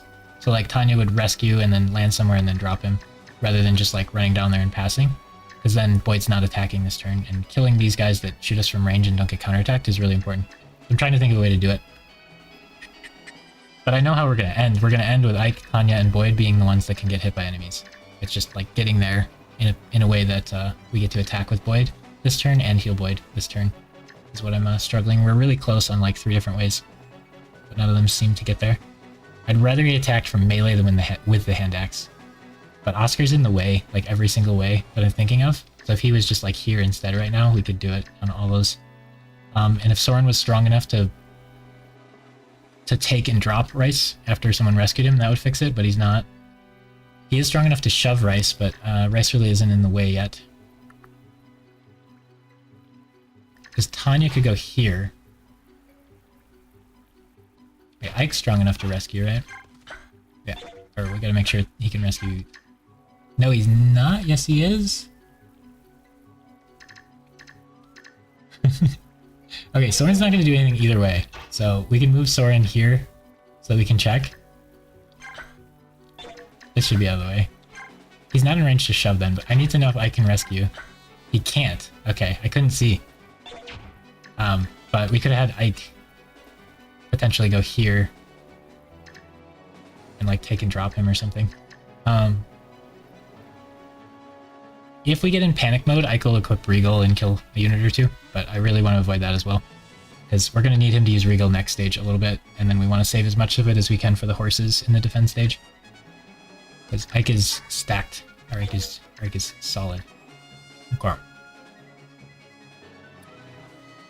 This is a lot of the restriction of doing an Ironman. So like if we mess this up and someone dies, we have to spend 4 hours redoing all the other levels and getting back to here. Versus like if you're just casually playing it and you mess up, you can spend like 2 minutes just redoing the first like 3 turns. Okay. Especially with there's a lot of ranged units here which make things scary. Some of them go off of res, which makes things scary, and then these two have Kantha, which makes things scary. And they have pull axes, which, you know, could potentially be a threat to Titania. Or one of them has a pull axe. So I mean, Void could go here and melee this guy, but then Oscar has to move first, which means Rice healing would not get... Rice would not get a rescue after healing, which isn't ideal. Because that means someone could go here and shoot him, and someone could go here and shoot him, and then he would die. So we're not a big fan of that one either. Ideally, we gotta kill one of these ranged units that we're having a lot of trouble with. If Tanya could go here, rescue him, and then end her turn here, it would work. But that's 1, 2, 3, 4 movement in Thicket, which I think she can barely not do. With 9 move, I don't think you can move 4 in Thicket. I think we ran into that last time, where I thought maybe you could. Thought your movement would be like halved in Thicket, but it seems to be worse than that. I don't actually know the mechanic though. But that would work if we could do it. We can't though. There's gotta be a way he can do something. I guess we can hand axe this guy, but it's not great. We can hand axe this guy, but then the heal's not gonna heal us to full, because we're already hurt. Yeah, we'll be down to 13, and we'll get healed 21. Okay, that would still heal us to full. Alright, I've thought about this turn enough. We'll just YOLO this one, and then heal him. Oh, we missed. It's not super likely to hit both. So then we gotta heal you here. We want to switch to probably Iron. I don't think Void will be in death range with Iron. If I have Hand Axe on and any range guys hit him, he gets to counterattack, which is nice. But I think they'll hit... If he has Hand Axe, I don't think they'll hit him, because then he gets to counterattack. I think they'll choose someone else. But if he doesn't have it, I think they might choose to hit him. But it'll look like Hand Axe was the right choice, even though he wouldn't have gotten to counterattack. I think it's pretty important he has Iron so he can actually hit these guys when they attack him. So then Ike and Tanya are going to end here and here, and Oscar wants to end... Tanya can't go 1, 2, 3, 4. Nope, she can't do that. If I leave Rice here, this guy could go here and hit him, and this guy could go here and hit him. So that's not good. But I might lose healing next turn, which would not be ideal. Again, Ike can't take and drop either. So I probably should have had Rice go here and heal, because then he would only be able to get shot here and here. So that's a mistake. If I thought about it longer, maybe we'd have fixed that. But I'm already taking a ridiculous amount of time on this turn. Rice can die, I guess, but what's the chance Javelin hits him in the bush? I mean, you don't want to... Even if it's 20%, you don't want to take that. Like, in Ironmans, you want to try to avoid even like 1% crits. But if Rice dies, it's like really bad for us. Like, we'd probably lose the game if Rice dies. We need him to heal. We don't have that many vulneraries left, so like him dying would be really, really bad. Him dying in like 2 stages would be fine, but him dying right here is super, super bad. Yeah, last game we forgot that someone could shoot him here, I think. So they did that, but then they didn't shoot him from here. Because I think we did a similar placement and got lucked out by them not both shooting him, but I think they could both shoot him. Luckily in this game, unlike Radiant Dawn, he can survive 1 hit, just not 2. If Oscar rescues him and doesn't drop him, then I just can't use him to heal next turn.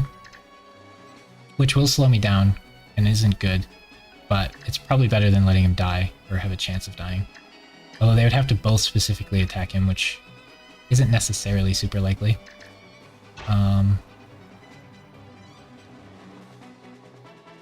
No, this is fine, this is fine. We can rescue him with Oscar. And then he can wait. Then we can just take him with Tanya and drop him here, and then he can only get shot once. And then she'll end here or here. I think this spot's better because Ike would rather take more hits than Tanya. And then Ike can go here and wait. Nope. Okay. So yeah, if we thought about it more, we could have figured it out. Oscar won't do anything else. Oh, got a bunch of... You can use Oscar to rescue him and put Tanya where Oscar was. And then where would we drop him? No, but what we should have done is Tanya should have gone here, and then I could have went up 1 and shoved him, because I can shove but not rescue. And then he wouldn't have been able to be shot by anybody. But even if someone goes here and shoots him, then maybe Boyd can get here and hit them? I don't know. We're spending way too long on this turn. I don't know if it's brain slow or what. Yep, so now... Ooh, he dodged it. Good job. It doesn't matter even if that's 10%, we don't assume he's gonna dodge it. And it's probably more like 50% or 60 or something. And I can take wind magic all day. So then like nobody's hitting Boyd, which isn't good because Boyd's the one who's gonna be killing people. There we go, somebody hits him. Does Boyd do 14 or 13? Oh, he does 15. Let's go. Take a Chad. Alright, and then Boyd's probably won't run around these guys, but yeah, it's 1 short. So Steel Axe would have done it, but I don't know if he doubles with Steel Axe or not. So now Boyd gets down really low. Good dodge. Doesn't quite kill either of these guys, which is unfortunate. So doubling with Steel would have killed them, but I don't think he doubles with Steel. We'll see though. He did get a speed. Since we checked, yeah. And his hit rate is atrocious. So there's a good chance we could kill there, or we could hand axe this one, and then we won't take a counterattack if we miss, which is pretty good. And then we can just heal again, and then I can shove him, so we don't have to do the rescue nonsense. So I like that. Does Ike get enough health? Ike should probably vulnerate. I think killing one of these guys is just fine, and then we can focus on them later, because Kanto users is just really good to get rid of. You would hope that like Boyd getting the pull axe would actually be helpful. Oh, this time they used the durability of it. Last time they missed. You'd hope that Boyd getting that would be helpful, but it's actually not. It's worse than the other things we have. If we do this, we have 2 60s and we just have to hit one of them. So the chance of missing both is not super likely. And then we don't even get counterattacked if we miss, so that's really nice. And unfortunately, Oscar is on our list, but is just doing nothing this stage. And oh my gosh, Boyd is getting insane levels. Alright, this Boyd is gonna be so strong. Holy cats. Next level, he's gonna carry us so hard. Strength, speed, and defense is just the best. Okay, so then you go here, heal, you shove. Oh, then you can't heal, but I think Ike's fine, even with that. Boyd would definitely like to heal, and then we want to switch items so that he can iron when the horse hits him. The horse may just run back to base and heal, but we're going to assume he doesn't have to do that. Like, if we just heal Ike instead of Boyd or something, they might all, like, change targets onto Boyd and kill him. So Oscar can go hang out here. Ike can shove, because Rice is not super likely to get hit here, because this guy's probably not going to move out of the way. So they're probably not going to shoot him from here. This guy will either die or move out of the way, so they could shoot him from there. So, like, if this guy goes first, attacks and dies, and then this guy, like, decides to attack and die, then, like, this guy and this guy could both shoot Rice, which we want to avoid from happening, but we should be fine. Make sure Ike isn't equipping weapons. So I could always like equip a weapon and kill somebody, but we don't want to do that right now. Preserve our swords. Yeah, this boy's going crazy with his level ups. And Ike's really stacked too. Oscar's a bit behind, but he's only got a few level ups, so he can definitely turn it around.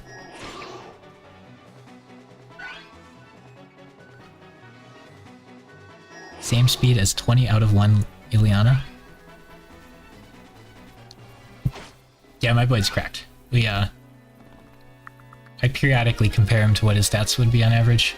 Like we look at it and compare it, but this boy is just cracked. We've had the Thief Band on him, so his speed and his skill should have had better chances, but he's still like high rolling. But yeah, I noticed his speed would potentially be an issue, so we're giving him that extra 5% chance every level up, but he's just going crazy. It's really good. And Ike's going crazy too. This is kind of a waste. Like he's a lot of speed ahead of where he should be, but he's just gonna cap out and then not get it for a while. But like that's a good problem to have. Last runner Ike had a lot less speed, but a few more defense actually. I think he was a little ahead on defense, which was pretty cool. So he was really tanky for some of those levels, and once you get fast enough to double, it's like not that big of a diff. Speed band good for him. Yep. I don't like health band on him because he'll cap health and then miss it for a while. But once he transforms, then, or like once he class changes, then giving him extra health is good. Then strength, I think he maxes pretty comfortably. So like paladin band isn't great because then it gives him the health. So I think the thief band's pretty good. Also, he's not going to max res or luck, so I think like priest band would be okay on him. But since our Ike's like high rolling, I think priest band on him's pretty good. So we can try to like get him these stats that he's not going to get, whereas he's already probably going to max strength speed anyway, and then defense is like actually doing pretty good. So I think priest band on Ike is where it's at right now. And then Oscar, I think if he has struggles with speed, we can get him some Night Ward level ups and catch up, but usually he gets pretty close on speed. So I was just hoping he'd get good strength defense level ups early. There's not a good way to get him res. It looks like he's kind of struggling on that. Like we could pre-spend him, but that seems like such a waste. But if he gets some good strength defense level ups, that'll be nice. Okay. So Ike kind of needs heals this turn. It would be really good to like think about it and set up a way that Boy could do this and then get rescued and dropped here, but we're not doing that. Meh, Priest Band is trash. Luck and res really. Night Band is better.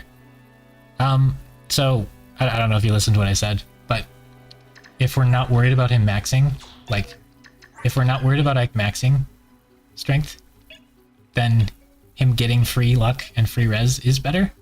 And res is good because you're going to take attacks from mages and you're going to get like sleep staffed and boltinged, and like res is just a pretty good stat. It's not as good as those other stats, so like if you're asking me do I want 1 point of strength or 1 point of res, I'm going to say strength.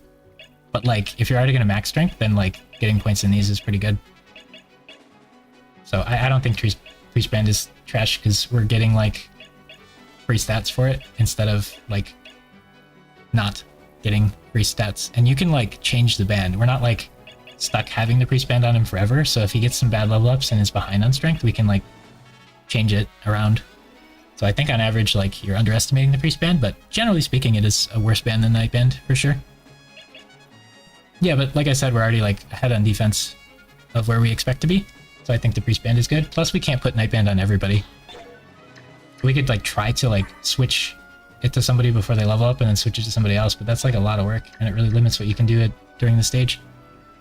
Ike won't cap strength or defense until he's promoted.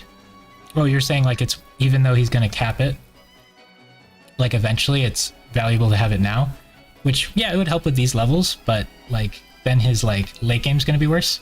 And I'm kind of more concerned about late game because I have to fight the Black Knight according to my rule set. And I have to like beat Ashnard with him, I think. I've never seen the Maniac like final level or anything. But like, you know, like every point of luck gives you like a lot of stuff. It's not just like a stat that does nothing. And like res is a good stat too. But like, I think we're closer than you think we are. It's just I'm valuing it like a little higher than you are. But like, yeah, he could max a little sooner, maybe. But he's guaranteed to not max either of these before promoting, which is true. Okay, anyway. So I'd like to kill the range guys if possible. So if I could switch like Tanya and Boyd's spots, that'd be great, but I can't do that without putting Oscar in the mix.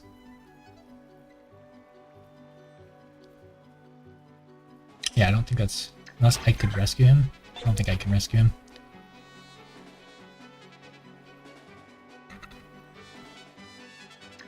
I could just start hand-axing people and stay in the same spot. Then they get to counterattack me, which doesn't feel good.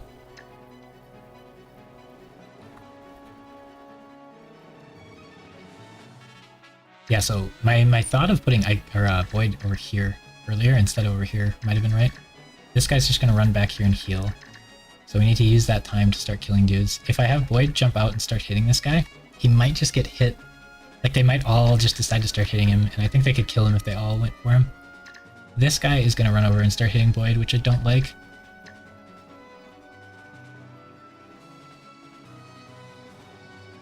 I would really like Boyd to go here and hit this guy. That would be my ideal spot.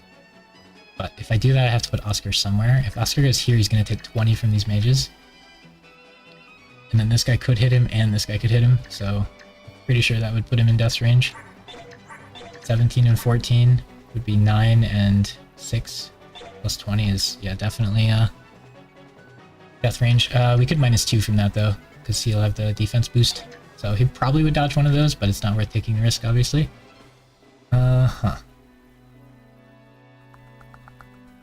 am I struggling with this so hard? Part of the trickiness is that there's a lot of ranged ones, so like everybody can get hit by like 4 or 5 different units in one turn. Makes things really tricky.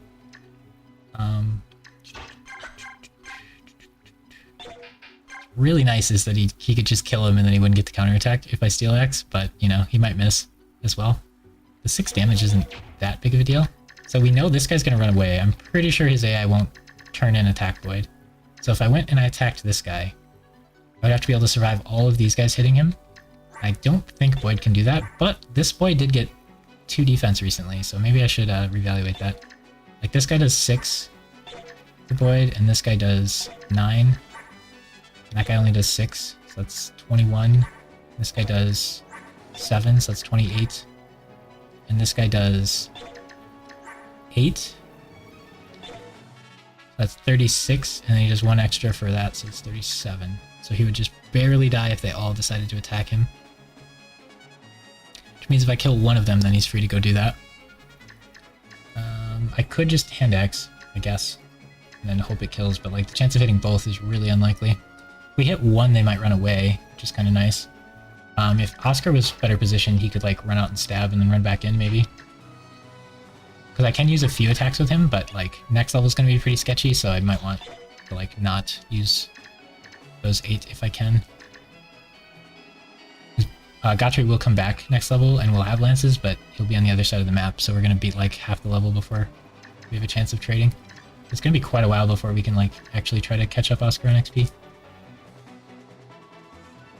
So I could go here, and then he can still tank everything.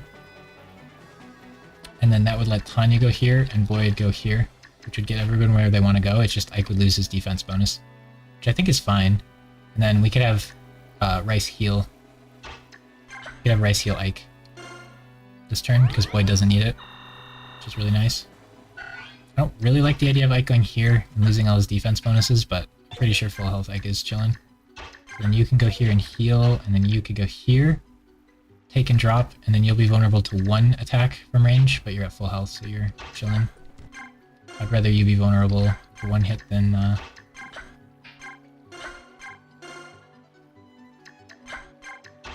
the other dude. So now I can get the Iron Axe attack, which is sick. We did kill him, which is good. And now we get the defense boost, so if they all attack him, he'll live with a few health. This guy is going to be annoying to deal with for sure, because it's just hard to hit a swordman. But yeah, this Boyd is pretty cracked, so that'll help us a lot. Last time he was way squishier. He's fast enough to double a merman, and he hit both, which I bet that was not super likely to hit those. And Ike doesn't take any damage from magic, because he's got he's high rolled his res with that priest band that chat hates. Okay,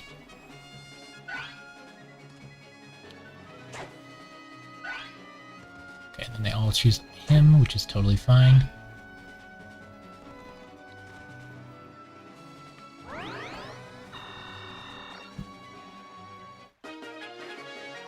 Okay. So now, I don't really want Boyd to lose his defense boost, but Oscar can even come out and help. So like, Boyd is not quite full health. If he comes out here and hits, one of these two should be able to hit. And then Rice can go here and heal and just get rescue chained back in. And then they probably can't get like super far in there, yeah. I'm pretty down for this. Okay, so that's not great. If both miss, it's pretty bad, but if one hits at least, then we're chill. Ooh, that's not good, not good. Boyd used his turn to take damage. Unlucky. Okay, so then we need to do the heal him.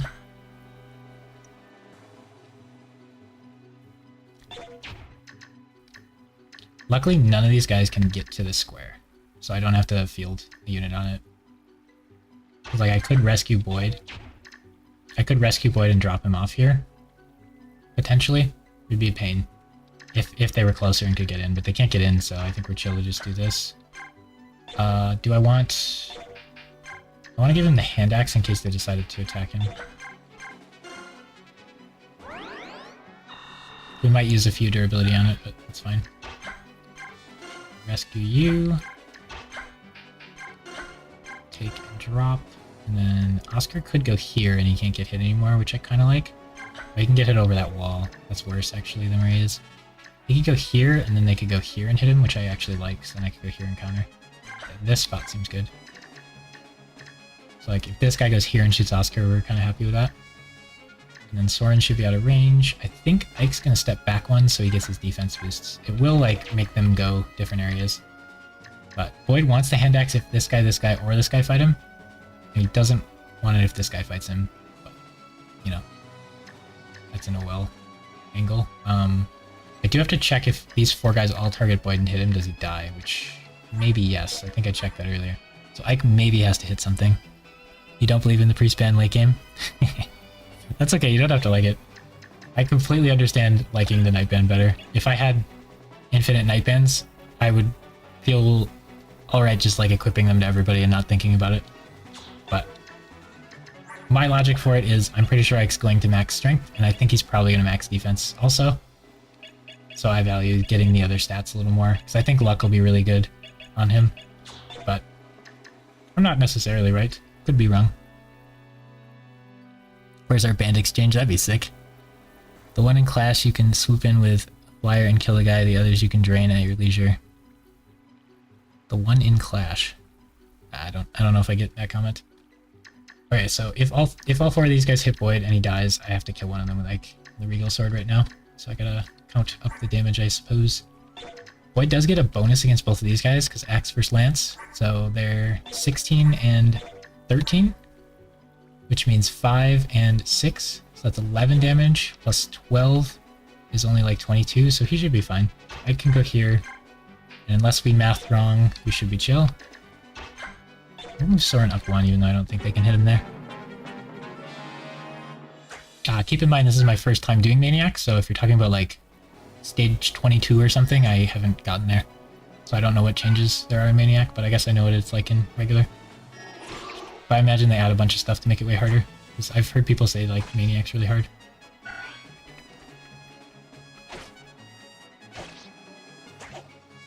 So if he had Iron there, he would have had a much better chance of hitting. Okay, interesting now. Can Boyd get here? No. Boyd going here and meleeing this guy would be pretty sick. We got the steel guy to half. I think this guy will run and go get healed, which is probably for the best because then we don't have to deal with him for a minute. I could heal Boyd and then rescue chain out again, and then Boyd could just like run down here and hit somebody, or like run over here and hit this guy. I think his chances of hitting aren't great. I wish he could get to this javelin guy because killing him would be nice. Alright, I get it now. It's the super long-term play. Yeah, I'm going for long-term. Because you're absolutely right that getting a strength and a defense right now would be way better right now than getting a luck and a res right now would be right now. But yep. I agree that strength and defense are more valuable early, for sure. But I think my Ike is high rolled enough that, like, if I can't do it with him having these good of stats already, then we got issues, and I want him to scale a little bit better. But I could see a strong argument either way. I think there is a strong argument for the priest band here, where it seems like you don't think there is. But, like, I would not fault you for equipping the Night Band here and just saying, hey, we're gonna get even more strength and even more defense, because those are good stats. For sure. And I might regret it later when, like, we're in the forest and Ike's level capped and everyone's had a long time to, like, surpass him, and then he's carrying Leanne and somebody just murders him. Like, that could be totally a thing, but 1 defense might not save him in that scenario anyway.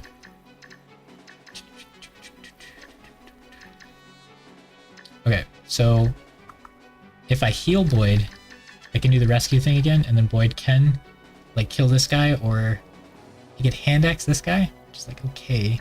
Then he's gonna waste hand axes on both of these enemies, which I don't really like. I kind of want to Iron Axe somebody. If I Iron Axe this guy and miss, it's really bad. So I don't like that. Iron Axe this guy and miss, it's potentially worse. No, because I can heal after I attack. It's kind of weird to hit a melee guy here, but I think it's right. We just stay here and Iron Axe this guy. And then we can do the heal thing, and Ike's chilling. It's kind of a neat little way we got Boyd out of the forest. He is losing all the defense bonuses for being in the forest this way, but unless I want to use, like, a crazy amount of hand axes, it's really hard to kill the range guys. Can you get to you? No. Yeah, none of these guys can get to this square, which is nice. If he wants to go, like, here, he wants to go here and shoot now.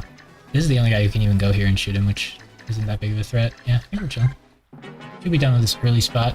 Usually the hardest part in the level is, like, right away when everybody charges you. So if we make it past that, then we can kind of aggro guys at our leisure. We are losing all the bonus XP for, like, finishing fast, but that's totally fine with me.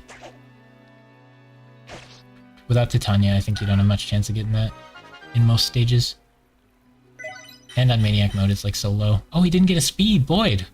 Oh no! You're not getting insane levels every time? Just a strength and a skill? What? This Boyd is so good.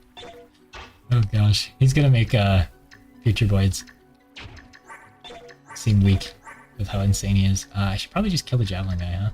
I'm only hurt 1, so I could run over here and kill this guy before he goes and gets healed. That would be kind of nice. But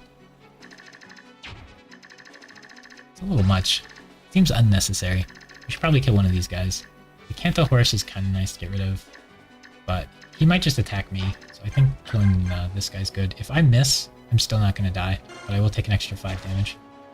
We got to keep that in mind. I'll let you unequip because I don't want to accidentally use one of those. You're fine. You don't need to use a heal this turn. Okay, let's start going a little faster on these turns. Okay, so he moves out of the way so that the other guy can hit, which is a little weird. Because I couldn't counterattack if the guy stands still, so I'm deciding to move this a little unexpected. Let the guy heal more XP for later. Yeah. I'm more worried about, like, weapon durability than XP, but at least Boyd has infinite durability, basically. So we could, like, let this guy heal someone 30 times and get a little bit more XP, but I don't think it's worth, like, how annoying that would be. I'm already irritated with, like, in the level we get missed, we're gonna have to sit there and, like, grind XP on her for like 100 turns or whatever.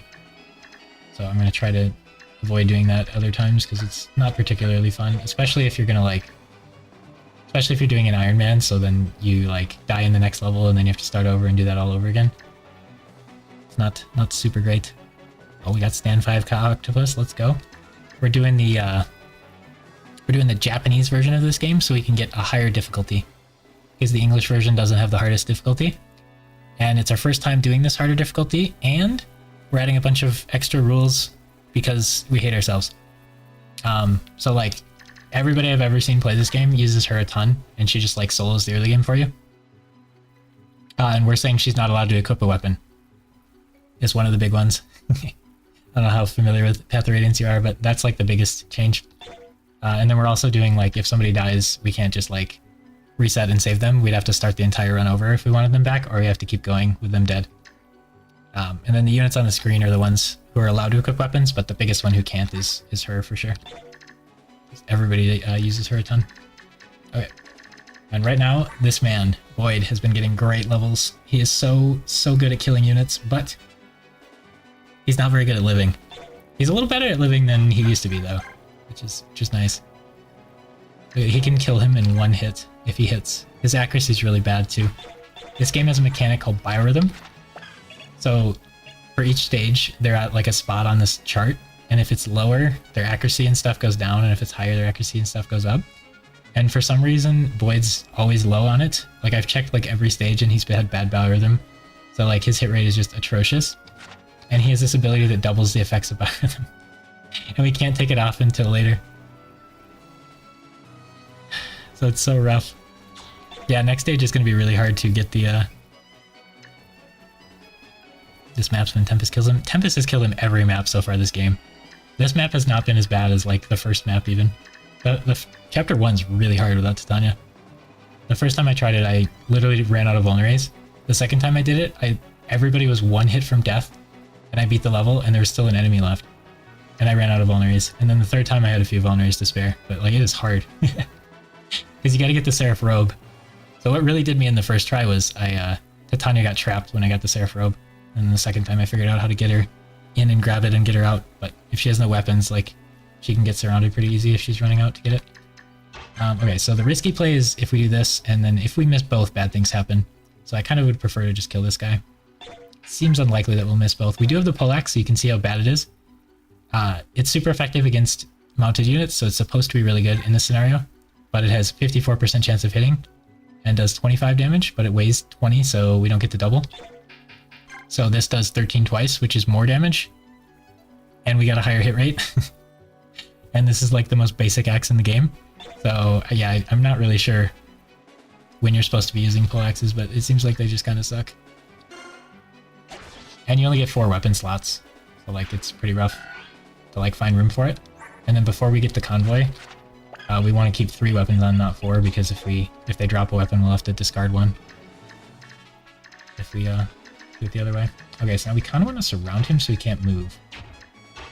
But then he's going to get to hit Oscar, which is kind of annoying, but I like him not being able to move. He's going to do 10 damage to Oscar. Oh, no. We'll just have him hit Rice instead. Beautiful. So normally Rice is a super squishy backline healer. He can survive 1 hit from most units, which is nice, because in Radiant Dawn, the other game we play a lot, the healers kind of can't survive 1 hit, but he can.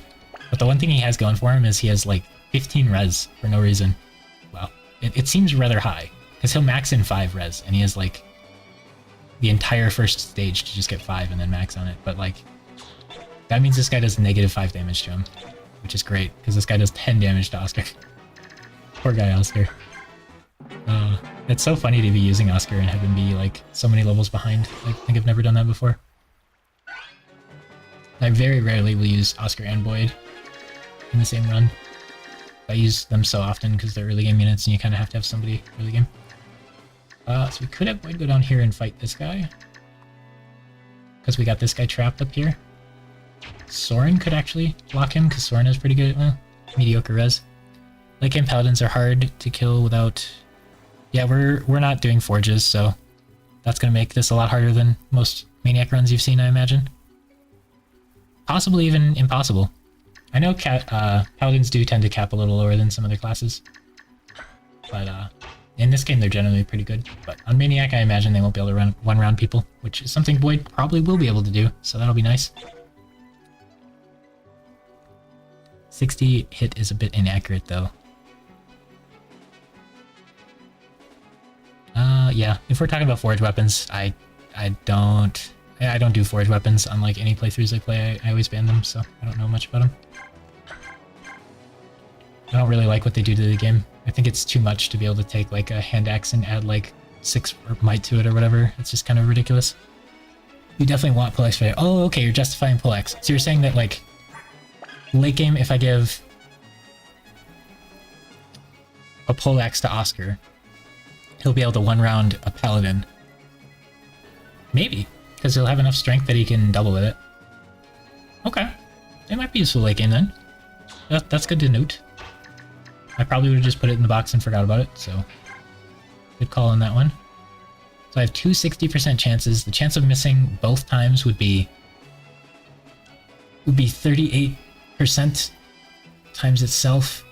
It would be, what, like 16% chance of missing both of these? Nothing too bad happens if we miss both, so I'm willing to risk it. Nice. Hitting the first one's good. If you have enough speed, yeah. Seems like Boyd's doing really well in speed and stuff, so he'll probably get there. Oscar, we just haven't gotten like any levels on, so we don't know what's going to happen with him. We want to keep this guy surrounded, and it's really funny that these backline units who have to fear for their life all the time can just tank him in.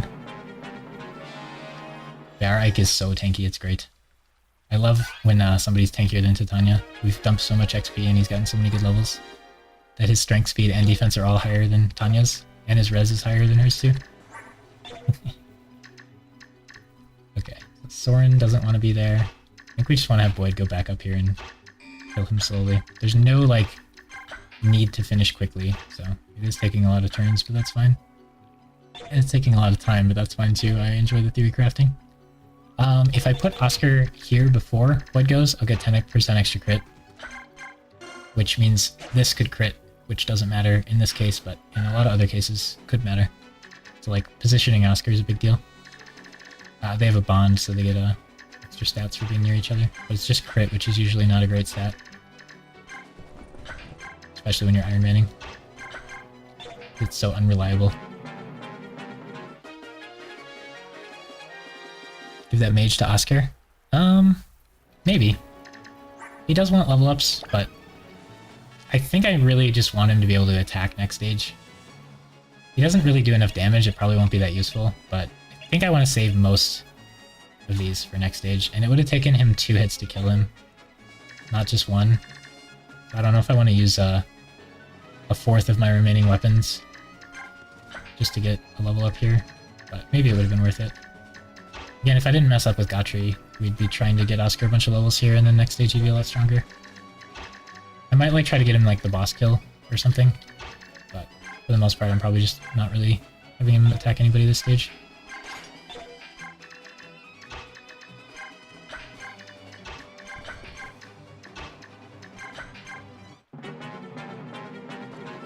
That is a nice controlled like situation to do it in though. Okay, this guy has a javelin, so killing him would be better. We do have a hammer, but just like the pole axe, the hammer is pretty useless here. This will do better. So 3 of these will kill, which is really nice. Or I could go for this guy first. That seems pretty good. Quite likely to kill. If we put Oscar here, and then if Boyd go there, we got the crit chance of killing as well. Oscar could get hit by both of these guys once each, so we gotta make sure that doesn't kill him. It does not. So he should be good to just go here, and then Boyd can go here. If Boyd gets hit, he's still fine. Oh, can this mage reach? I don't think so. Yeah, I think we're chilling. Usually I want to kill the javelin guy first, but he'll take more hits to kill.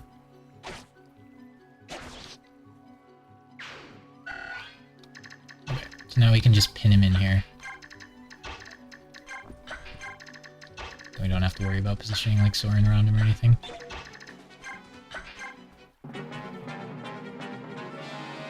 Also, then he won't go get healed. Again, we could like farm a little bit of XP off the healer doing stuff, but I'm not super interested in that.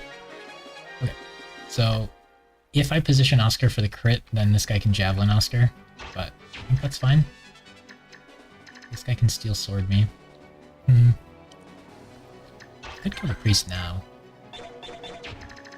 And just let this guy hit and then deal with these guys. Really want to get iron bowed. How does this fight look?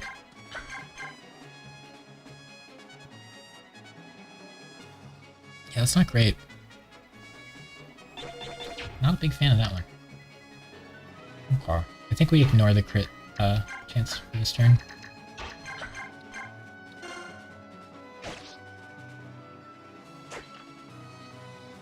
Okay, since that dodged, I don't feel like I need to heal. So we can get hit by this guy and this guy this turn, not this guy. So think we're chilling. Back up a little bit. You want to stay there. I can tank whatever. Should be fine.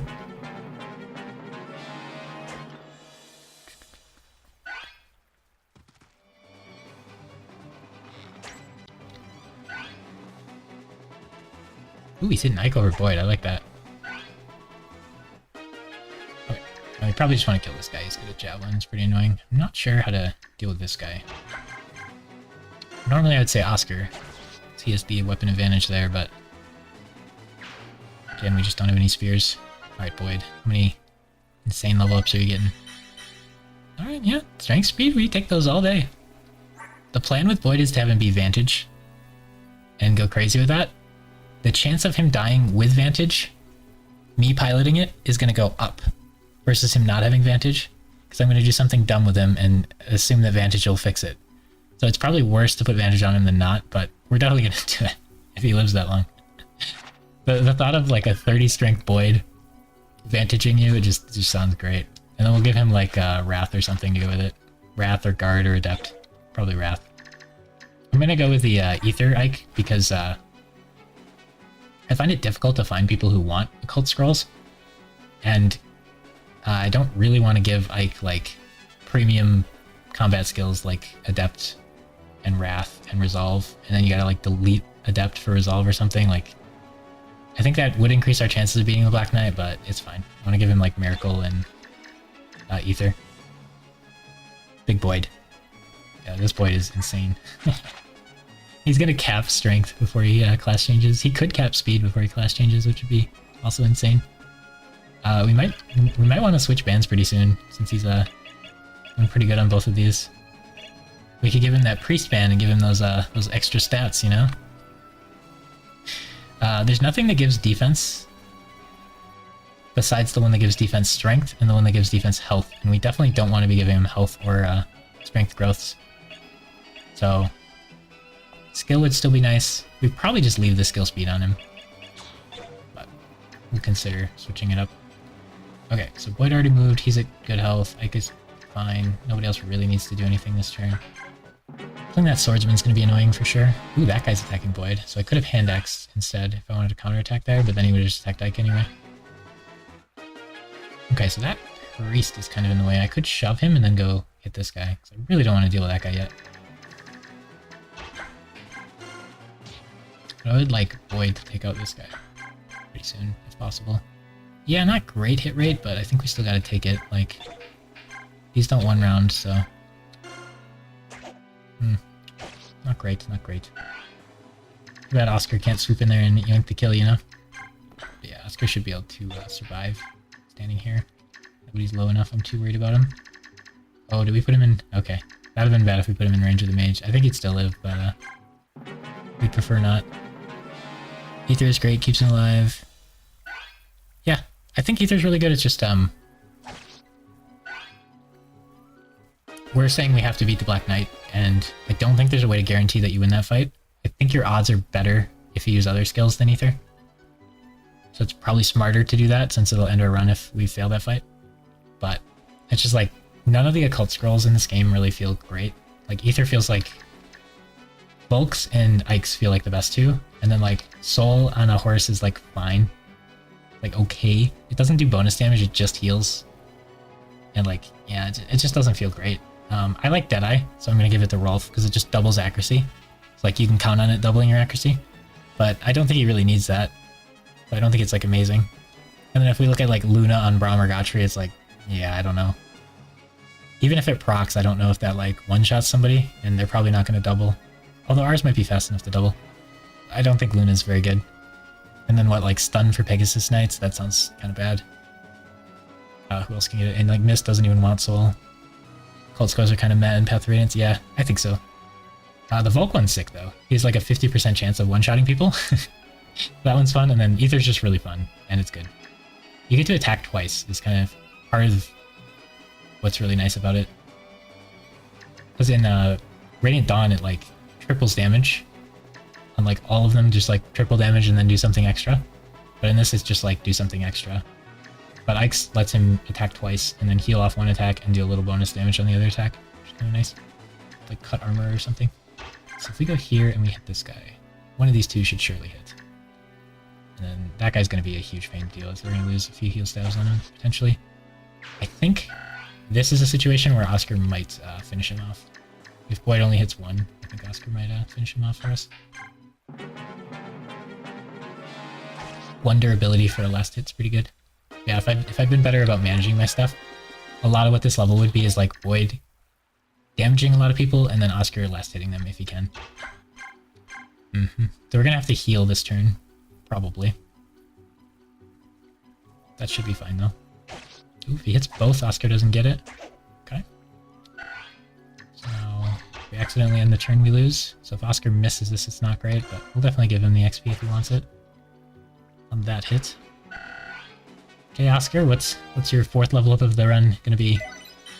Strength? Yeah, okay. If he gets strength, speed, or defense, we can't complain too much. This is a strength blessed Oscar. He's gotten 0 defense, but he's gotten more strength than average, I think. Kind of weird. Usually Oscar has pretty good defense, and I think so he like tanks pretty well, but then he never kills anybody. Kind of the issue with him, I feel like. But the worst Oscar can be is Earth Affinity support for Ike, which is already just really good. So he's a pretty good unit. Just a lot of it is in him having Earth Affinity, and then he is a paladin, so that's pretty good. It's just him joining when Titania does makes you kind of compare the two a lot, and it's a pretty hard case for Oscar when Titania's there. Whereas like Boyd, you're like, oh, he's a different kind of unit. Soren's a different kind of unit. Is Colossus any good? I like Colossus because it's fun. I'm not doing it this game because I'm doing Vantage Boyd, but I think it's fun, but it's really bad. Like, it's like the other skills, but it only has a chance of proccing if you're thicker than they are. Like if you have more build or something. I don't think it's very good in this game, unfortunately, but I think it's funny because only him and Largo get it. Yep, so you could use stature frags, but I don't think that changes things very well. But yeah, like, I just think it's kind of got a cool factor, but I think it's also pretty bad, and you probably want other skills on him. If Boyd could get Soul, that would be sick. Like, if his healed him, oh my gosh, because he does so much damage. A use for statue frags besides gold? Well, if you're not banning Forge, everything that you can sell for gold is probably better as gold. Which is part of why I ban it, because I hate that. I hate having to think about that. Like, is it really worth 2,000 gold for this longbow, or I could just buy an OP hand axe? So statue frag is pretty much always just better as gold, but if you have some real cool like strat with it, I respect it. But yeah, you could just save them all for Largo or Boyd and give them Colossus, but I'm not sure how many units that even gives you a chance of maybe proccing it against. And like, I think it might be like skill percentage or half skill percentage of proccing, and Boyd doesn't have great skill. Our Boyd is doing pretty good on skill. We've given him the Thief Band, so he's getting a little more than he usually does, but he usually struggles with that stat. Horses and wyverns have 5 million weight, and Boyd is light for some reason. Can't pick up Bulk as a warrior. Yeah. Skill percentage, not half? Okay. But yeah, there's just so many units in the game that weigh more than him. So even if you use the frags on him, he doesn't have a chance of proccing it against a lot of units. Which is unfortunate. I think Largo might be a little thicker, but even so, it's just not amazing. But I do oftentimes put it on Boyd or Largo when I use them, because it's hard to find uses for it. And it's cool. And with the Colossus. And again, the wording on our stuff, like the units on the screen, are allowed to equip weapons. Field staves are not equipping weapons. So you can do that. It sounds like a technicality, but like the rule set was planned around that being like a thing that I can do. I had to make a way that you could use healers still. Otherwise, I'd have to guarantee like I could cut that from the rules and then say Rice is a freebie and you can use them every run, but that just seems lame. Because like it's without Titania, even with Titania, it'd probably be hard to do the other game without Rice. But without Titania, I don't know if it'd be possible. Yeah, so we got meat shields, we got shove bots, we got rescues, we got healers. What I don't like about the wording there is technically we could just keep bringing Rice and use him the whole game and just never equip a light staff to him or a light tome to him. So like, I'm not going to do that. And I don't have a way in the wording that technically bans it, but like, we could, I suppose, keep using him and he can get levels and stuff. It's just he can't use light staffs or light tomes. Okay, Ike is kind of taking a beating, but I think he can still handle a wind mage. But yeah, I really should have included a mage in this list. Not having Soren or Lana is pretty troll, or even Tormod. Miss being the only healer until Alincia is not really good enough. I think we might run into issues with that later. Oh, he almost kills with the iron. Okay, so 70%, one of the two have to hit. That's like pretty good. I'm so looking forward to Boyd having a good biorhythm level. As soon as I get the base, what I usually do with Boyd is take this off, but maybe I should check, because like, he used up all of his bad biorhythm stages, so maybe he'll have a few good ones, and maybe we should leave it on a couple stages and then forget about it.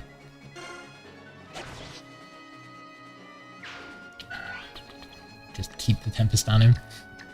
Right, I probably wants a heal, because he's going to have to tank quite a bit more. I think it's okay to commit one of my final 3 to him.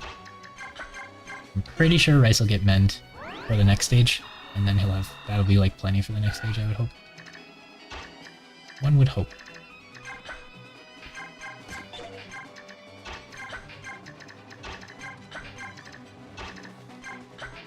Yeah.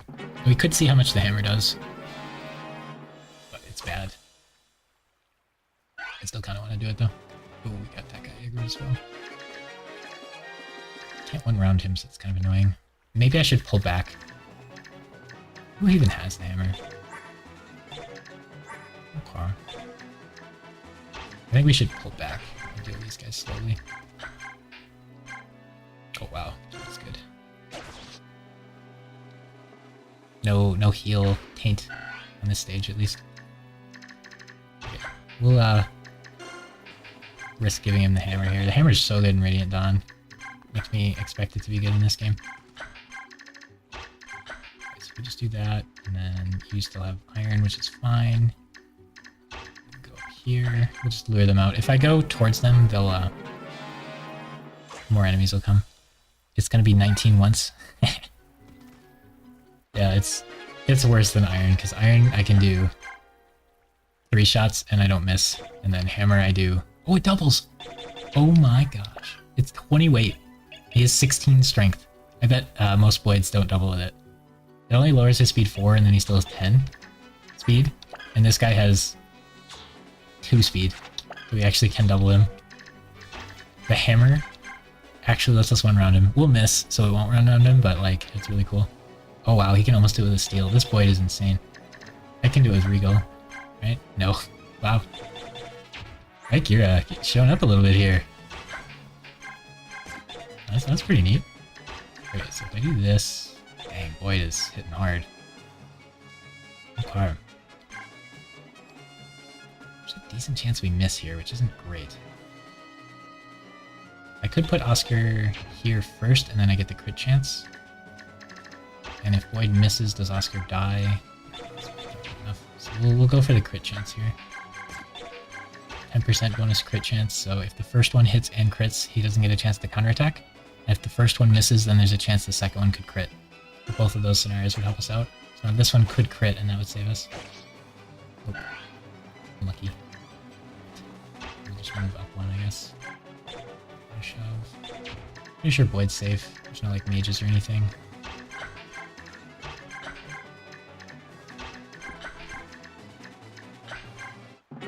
Boyd's insane when he actually doubles the enemies. Yeah, just wait until he actually has a hit percentage as well. That's when it'll really pop off.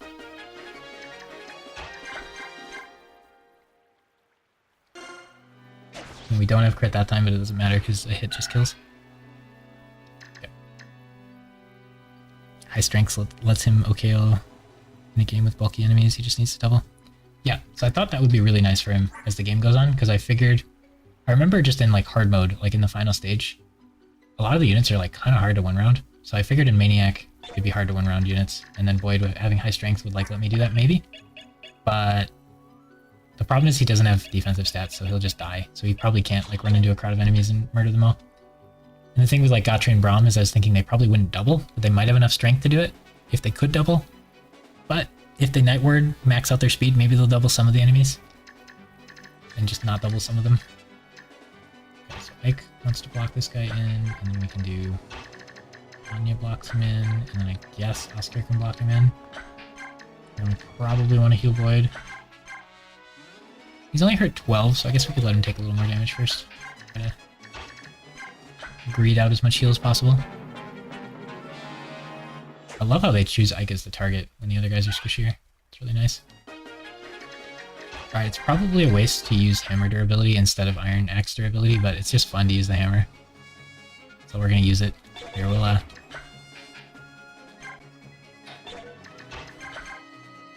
we go, everybody. Let's save in case we crash again. Oh, yeah. Look at that hammer go. He hit both of them, Boyd. Congrats, congrats. That's kind of fun. He's a player phase unit. Ooh, player phase sounds bad. I feel like most Fire Emblem games I play are enemy phase. Ooh, there's more what I expect for level ups. It's okay, Boyd. You can have a dud every now and then. You can have a dud level up every now and then. It's totally fine. No one will think less of you for it. Except chat. They think less of everyone for everything. Okay. Yeah, we're running out of iron axes. I think somebody else has a like full durability one. This guy will come over and shoot us, I think.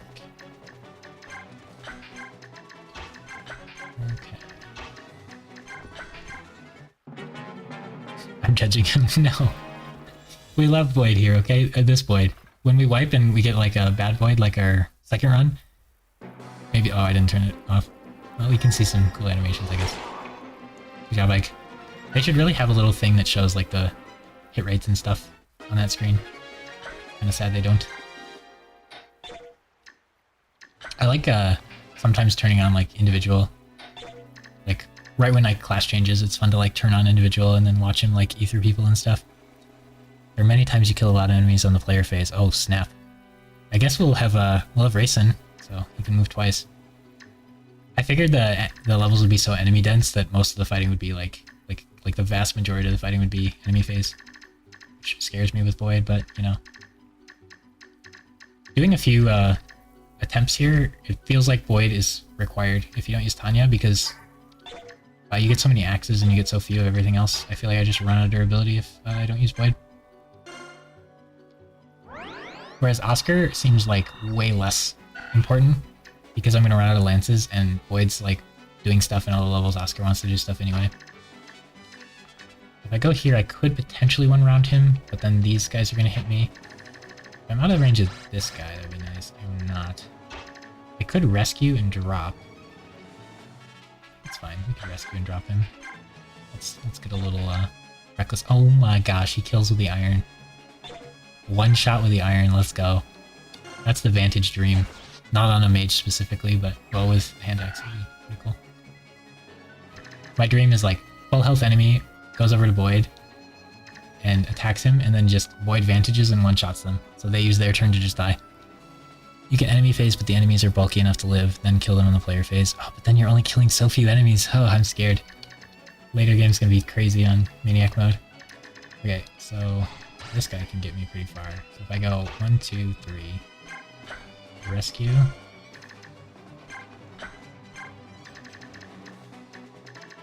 We're to be out of his range and in his range, so that works out perfectly. Don't do that. Do this. That. I'm gonna make sure you can't hit you, which you can't. And then we don't want Ike to tank it either.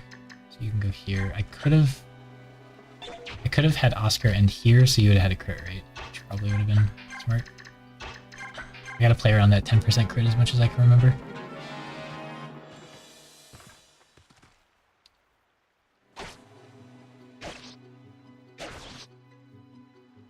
Oh, on my most recent Radiant Dawn run, I thought of a savior strategy with supports, and I'm curious if it works on this game too. I was surprised it actually worked on that game. It's like if we gave Oscar savior and let him rescue Ike, even if he has a support with Ike, in Radiant Dawn at least, he'll just permanently get that buff because he has Ike like with him. So I'm curious if that works in this game, and if it does, I think we're gonna give Braum Savior and have him rescue Zark and have a support with him. That'll be really fun, but you get Savior a lot later in this game, so it's not gonna be like used as much, but like it comes on Fiona in Radiant Dawn, so I used it a ton. during that run. I'd never thought of that before, which is crazy with how much I've played these games. Zark the buffing backpack, but Zark is Earth Affinity, which is sick. I almost put Zark on the list of like actual units, but then I remembered he's a sword user, and that's just not okay for Maniac. Maybe if I do Maniac and it's not as hard as I expect, we can throw Mia back in the pool, but like sword locked units are not it. If everybody's gonna have javelins, it's just not it. Yeah, that works. Save your Oscar is what I do for Clash. Sick. Yeah, I've never seen or thought of that before, but I was really happy it worked. It didn't work with bonds though, I'm pretty sure. In the other game at least. With lots of hand axe forges, eventually Oscar can kill the boss and deposit Ike into the siege point. That's funny. Yeah, we're not getting any forges, so I expect Oscar will not be able to one round most enemies for most of the game, unless he gets like super strength blessed. But I think he's probably above average on strength. Now, we'll check periodically. Okay, so you're at pretty good health. They have a lot of stuff, so I think you go here and you melee this guy, and then we'll switch to hand axe, and you'll take like a bunch of damage, but it's probably not enough to kill you. Even if they all did 7, it would only be 28, so should be fine. That hitting is really nice. Now we just have to stay out of this range. And then we can, I guess we don't have to waste our hand axes here. But I think I'm down to do it. I don't know how, like, buying hand axes and stuff is a thing in this game. But if you can forge them, I assume you have access to them a decent amount. Oh, the crit without even Oscar near. Let's go, Boyd. Okay, we want to try to set up the boss kill for Oscar for XP. We can. Oh yeah, we can hammer again. Does he still have it, or did I trade it off him yet? And all these guys have javelins. The hammer is bad against them in another way. It's just too fun though. Wait, what's he doing? Who's the hammer? Oscar? No, Poleaxe. Oh, did we give it to we give it to Soren? Awkward. Alright. Alright, here's the play. Soren. Let's give him the hammer. Alright. And this guy we gotta run over and take out. And then these guys shouldn't move, I assume. So what we want to do is surround one of them and KO the other one. We'll hammer it up. This is a lot better accuracy. If I miss both, I'm really sad, so I should do the more accurate one. Yeah, we'll let you see the hammer action. Really milking this. Oh yeah. Hammer looks so dumb. Like a giant bop mallet from like a cartoon. Pretty sick. Alright, Boyd. How many speed and strength do you get in this level up? Alright, just strength, no speed. He's slacking on the speed a little bit lately. Doesn't like it. He's gonna max strength before he levels up. How rare is that? I feel like it's not the usual. Okay, so Ike can go surround him. Oh, he didn't heal, so if these guys do move, we probably die. But I'm pretty sure they don't. If I move you here and heal him, then you'll get shot. And then if they do move, Rice will die, but then Boyd wouldn't. So, I mean, maybe that's a play that we could do. Pretty sure it's not. We're just gonna assume that they don't move. They don't move on the on English hard mode.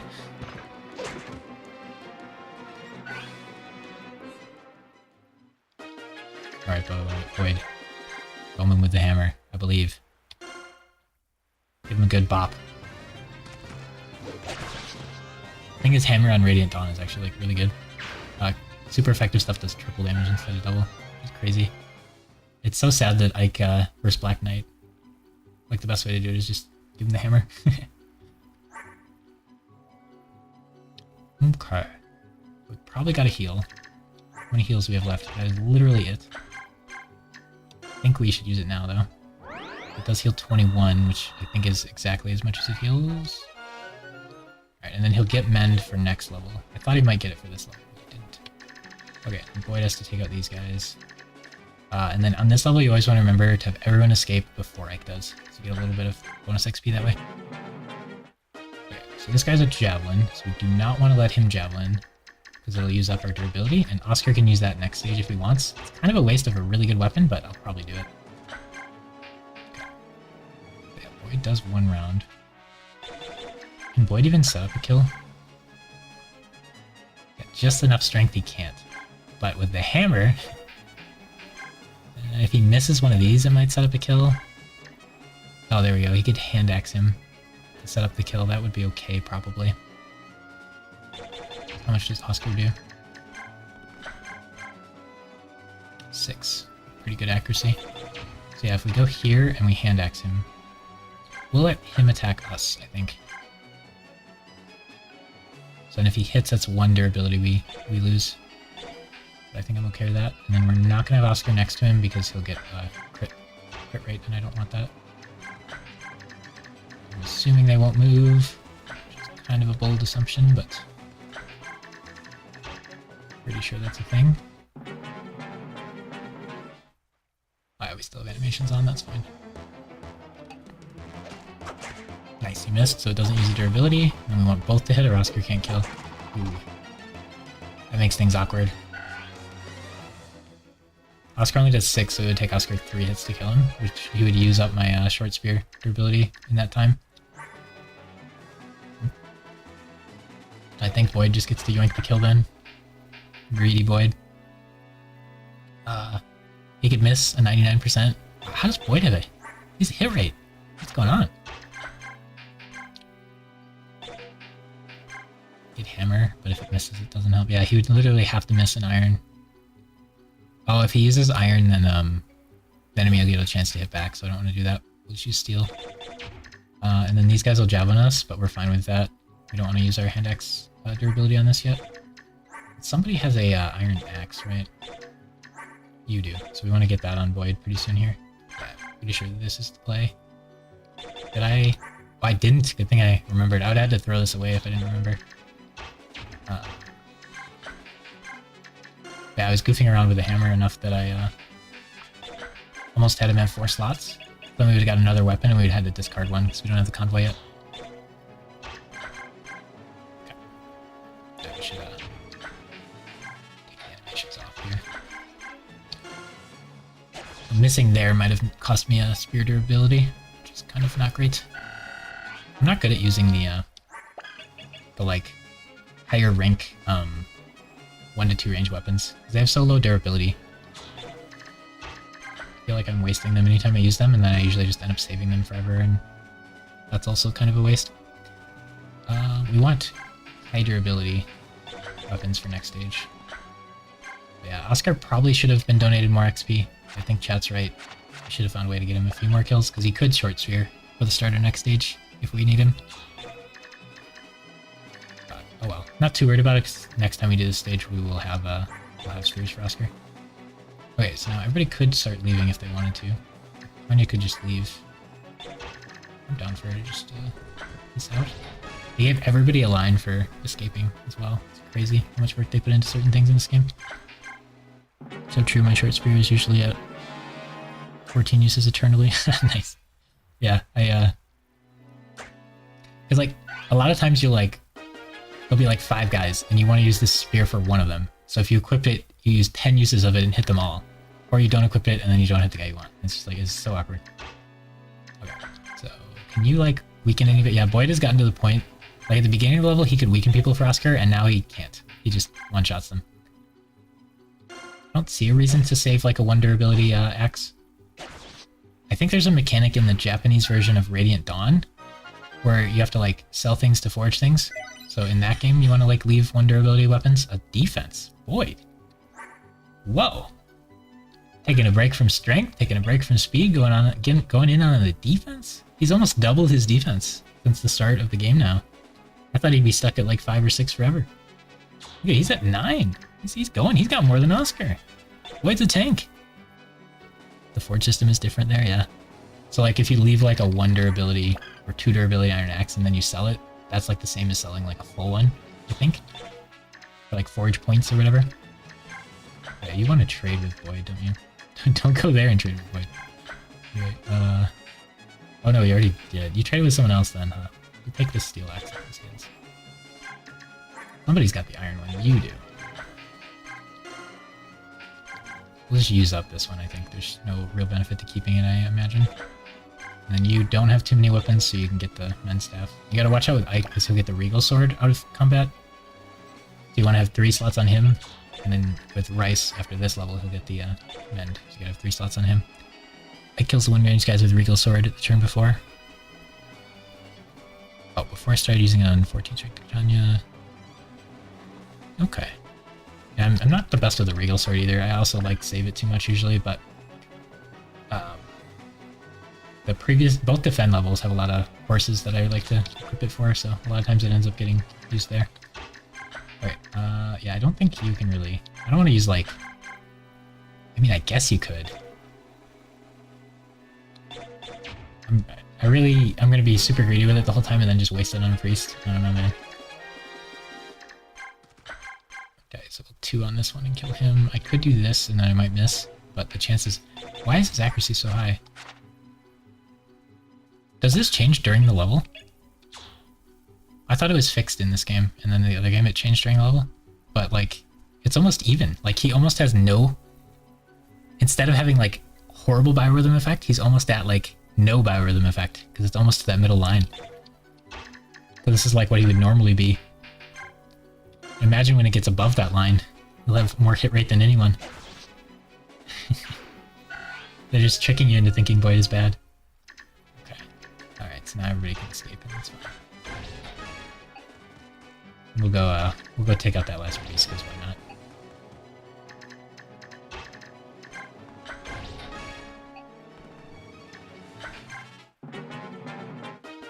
Not like we're gonna get a finished early bonus. Ooh, if someone could have shoved him, that might have been nice. Oh, I could have had Ike, all these turns, I could have had Ike go over here and shove this guy one, and then Boyd could have hit him that turn. Could have saved the turn. Sag. He just one-shots with an Iron Axe, this is crazy. He's at normal now instead of bad, no more 10% minus hit. Is it 10% with Tempest still, or is it 20? Because it would double. He just gets one shot by an Iron Axe, it's so good. Maybe next level it'll be normal, and then he can just, like... I mean, Titania only has 11 defense, and she doesn't have anywhere near this strength, and he does get to use good weapons like she does. His axes are good. And his speed is probably similar to hers. He might be able to go crazy. I think he'll just die if he runs crazy.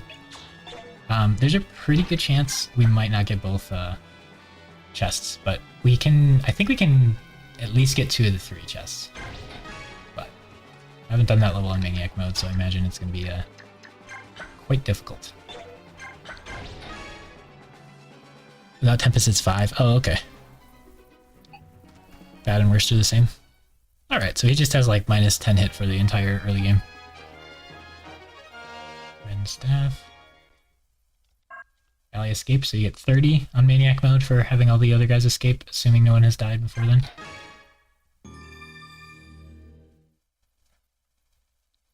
So he'll get plus 10% when it actually turns good.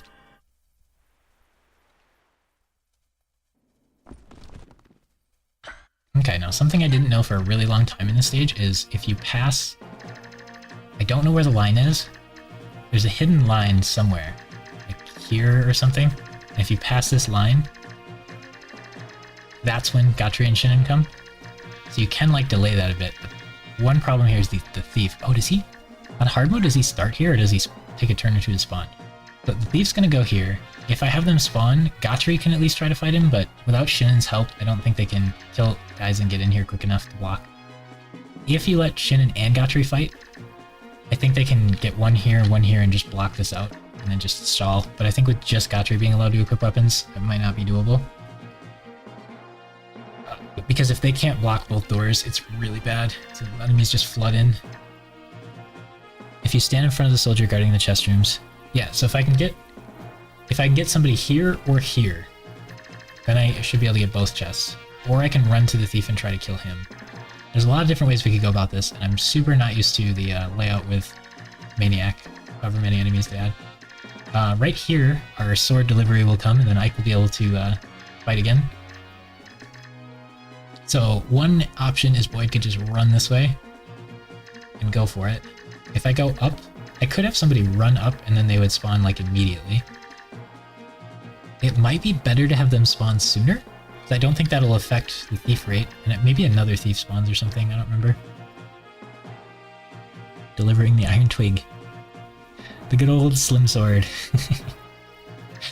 Okay, so if I had Boyd charge this way, he'll just die. I mean, he does have 39 HP. Ike has 12 defense. You got the men's staff, so you can at least heal people now. You actually heal 32 now, which is a full heal for pretty much everybody every time. Boyd could have a hammer, if he wanted. Again, I don't think it actually is better against even the guys it's supposed to be. Definitely doesn't want poleaxe. 9 defense, no shot, yeah. Even Titania has trouble surviving? Oh, okay. I haven't used her in so long, I don't remember her ever having trouble with anything. But I haven't used her in, you know, a really long time. Maybe like 15 years. So I got this game for Christmas when it came out in like 2002 or whatever. Yeah, but like he could probably kill like 4 units a turn. So if I position him so that only like 4 units could hit him, he could kill them all, and then Rice could heal him, and then he could run forward again. So like there like might be a way he could do it, but I think there's too many enemies. He probably can't. He definitely can't just run max every turn and hope to live. I mean, if he dodges. Is Biorhythm good? Oh, it's Boyd's day! It's Boyd's day! He's never gonna miss again. The first level ever. Boyd has good Biorhythm. Oscar, how's Oscar? Oscar's got good Biorhythm. Ike's got good Biorhythm. Oh man, the squad is ready. Tanya's not it. Everybody else is good though here. He's gonna pop off. Oh yeah. What weapon should we give him? Alright, let's find somebody to look at. There's no boss yet. We'll look at this guy. I want to see how many weapons get dropped. I don't want Boyd to have to discard. This is the final level. I have to do convoy nonsense. So I have to have room for both of these chest keys, but then none of them drop weapons, it seems. The Boyd can have 4 weapons, and then as long as he doesn't kill the fire mage that spawns. I know there's a fire mage that spawns. I think it's here. Maybe here. There's a fire mage that spawns with a fire tome, and usually I really need that because Soren is like super out of wind tomes by this point. If Tanya stands in front of the chest room soldier on turn 2 to block the thief, and stays there turn 3, she can die at full health. That sounds hard to get her there. Do you go around this way, or do you just charge straight in? I feel like she'd just get body blocked if she charged in, but maybe if with like a steel axe she'd kill enough units to get there. I feel like it's just so hard for her to get through. But again, I haven't used her in forever, so. With annoying frequency gets attacked on 3 sides, better put her in a choke point. Okay. Yeah, I mean, I remember what I used to do in this level is I would just put Shinnon and Gotri on these 2 spots. And then they would just hold out until everybody got there, but sometimes they would die because they wouldn't have enough vulneraries. Because I would take a really long time to get there. But we actually have some units now. Because like, normally how I play the game is I have Ike as a freebie, and then I do an RNG roll between Boyd, Oscar, and Mia. And if I hit Mia, that's the low roll, but it's the fun roll. So then Mia just joins now, and then I have Ike and Mia. And then a lot of times I'll have Soren. So then like Ike has to do like the whole level, but he gets 4 iron swords, so he can like Ken. Or I'll have Boyd or Oscar, and they'll be strong, and then they'll be able to do stuff. Boyd's actually kind of close to class changing. If we gave him all the XP in this level, he could class change and then just dominate the next level. That'd be kind of interesting. She needs a hand axe to kill the javelin soldier that would block the way. Okay. Yeah, the hand axe is super valuable. I imagine she probably burns through the entire javelin too, usually. And then by now she gets a short spear. Like 3 range weapons she'd have. So yeah, I'm wondering if it's better to delay them spawning because they're gonna have to stand up here and tank. I mean, I am allowed to use Gotri. He's on my list, so he could actually fight, which might be good. This Gotri's not the speed blessed one. On attempt 2, we had a speed blessed Gotri who had 9 speed. He got like 4 speed out of like 5 levels or something. It's wacky. He was doubling people like crazy. This Gotri got a lot of strength and defense though, so he's like probably unkillable, but Shinnon's not. Yeah, don't spawn them. But I don't remember where they start, but if Gotri could get here, it would be great. If Gotri could get here, I think they probably spawn up here, and then I have to have Gotri waste his turn killing this guy. And if Gotri isn't able to double this guy, which there's no shot he's able to double him, and I doubt he has enough strength to one-shot him. He's not Boyd. So So if they spawned and Gatru killed this guy, then Shinnen could go here and it'd be great, but I doubt that would happen. But if I move Tanya here, she could run up as quick as she wants. Ike kind of has to go up, talk to What's-Your-Face. So it might be better to let these guys all like swoop down and around, and then just like block them off on this side. And maybe Boyd go up here and around. That might be a... I wonder if Boyd going this way is a safer, better way to get there, or if just Boyd charging through this way is better. And if you don't choke both points, Shinnen will die in a slow death. Yeah, Shinnen will probably die. I think they have a few vulneraries, but Shinnen will really die pretty quick. He does have good evade. Although honestly, if Shinnen dies, what do we lose? We lose a Brave Bow later that we might not even get. Not the end of the world. The problem is I just don't see how Boyd is going to get there. One option is just let him steal these two, and then obviously just don't open this chest, and then he'll run over to it, and then we can just kill him. So then we'll get one of these two. We get Miracle or Ward, whichever one he opened first. We don't have a Thief to steal back, so we wouldn't get both. I think losing Ward wouldn't even be that bad. Like, Ward's good, but... well... I mean, it's not the end of the world if we lose either of them, but it's not great. Raybro's so good. You want it? Yeah, I mean, I'd rather have it, but... my expectations for Rolf are pretty minimal. They're pretty minimal, but you never know, you never know. And Brave Bow is really good. So it is losing something, for sure. But that's so far out, we're not going to make it that far this run. Alright, so Boyd could go this way. Ike has to go this way. Oscar... does Oscar even want to go with Boyd? He's just gonna slow him down. He could maybe poke someone and like assist a little, but that's probably not right. So I think Oscar and Ike have to go up. Boyd could take Rice and go over. Well, Boyd should probably have the elixir this round.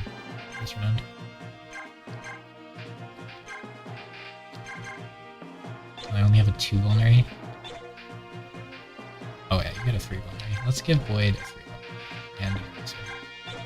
Then Boyd can have 4 weapons because no one drops weapons but that Fire Mage, so hopefully we don't mess up on the Fire Mage, but I would kind of like him to have the hammer just in case it matters. I need him to have room for the chest keys, so he can only have that many things. Tanya probably wants 2, and then Ike probably wants 3. Leave with only just 2.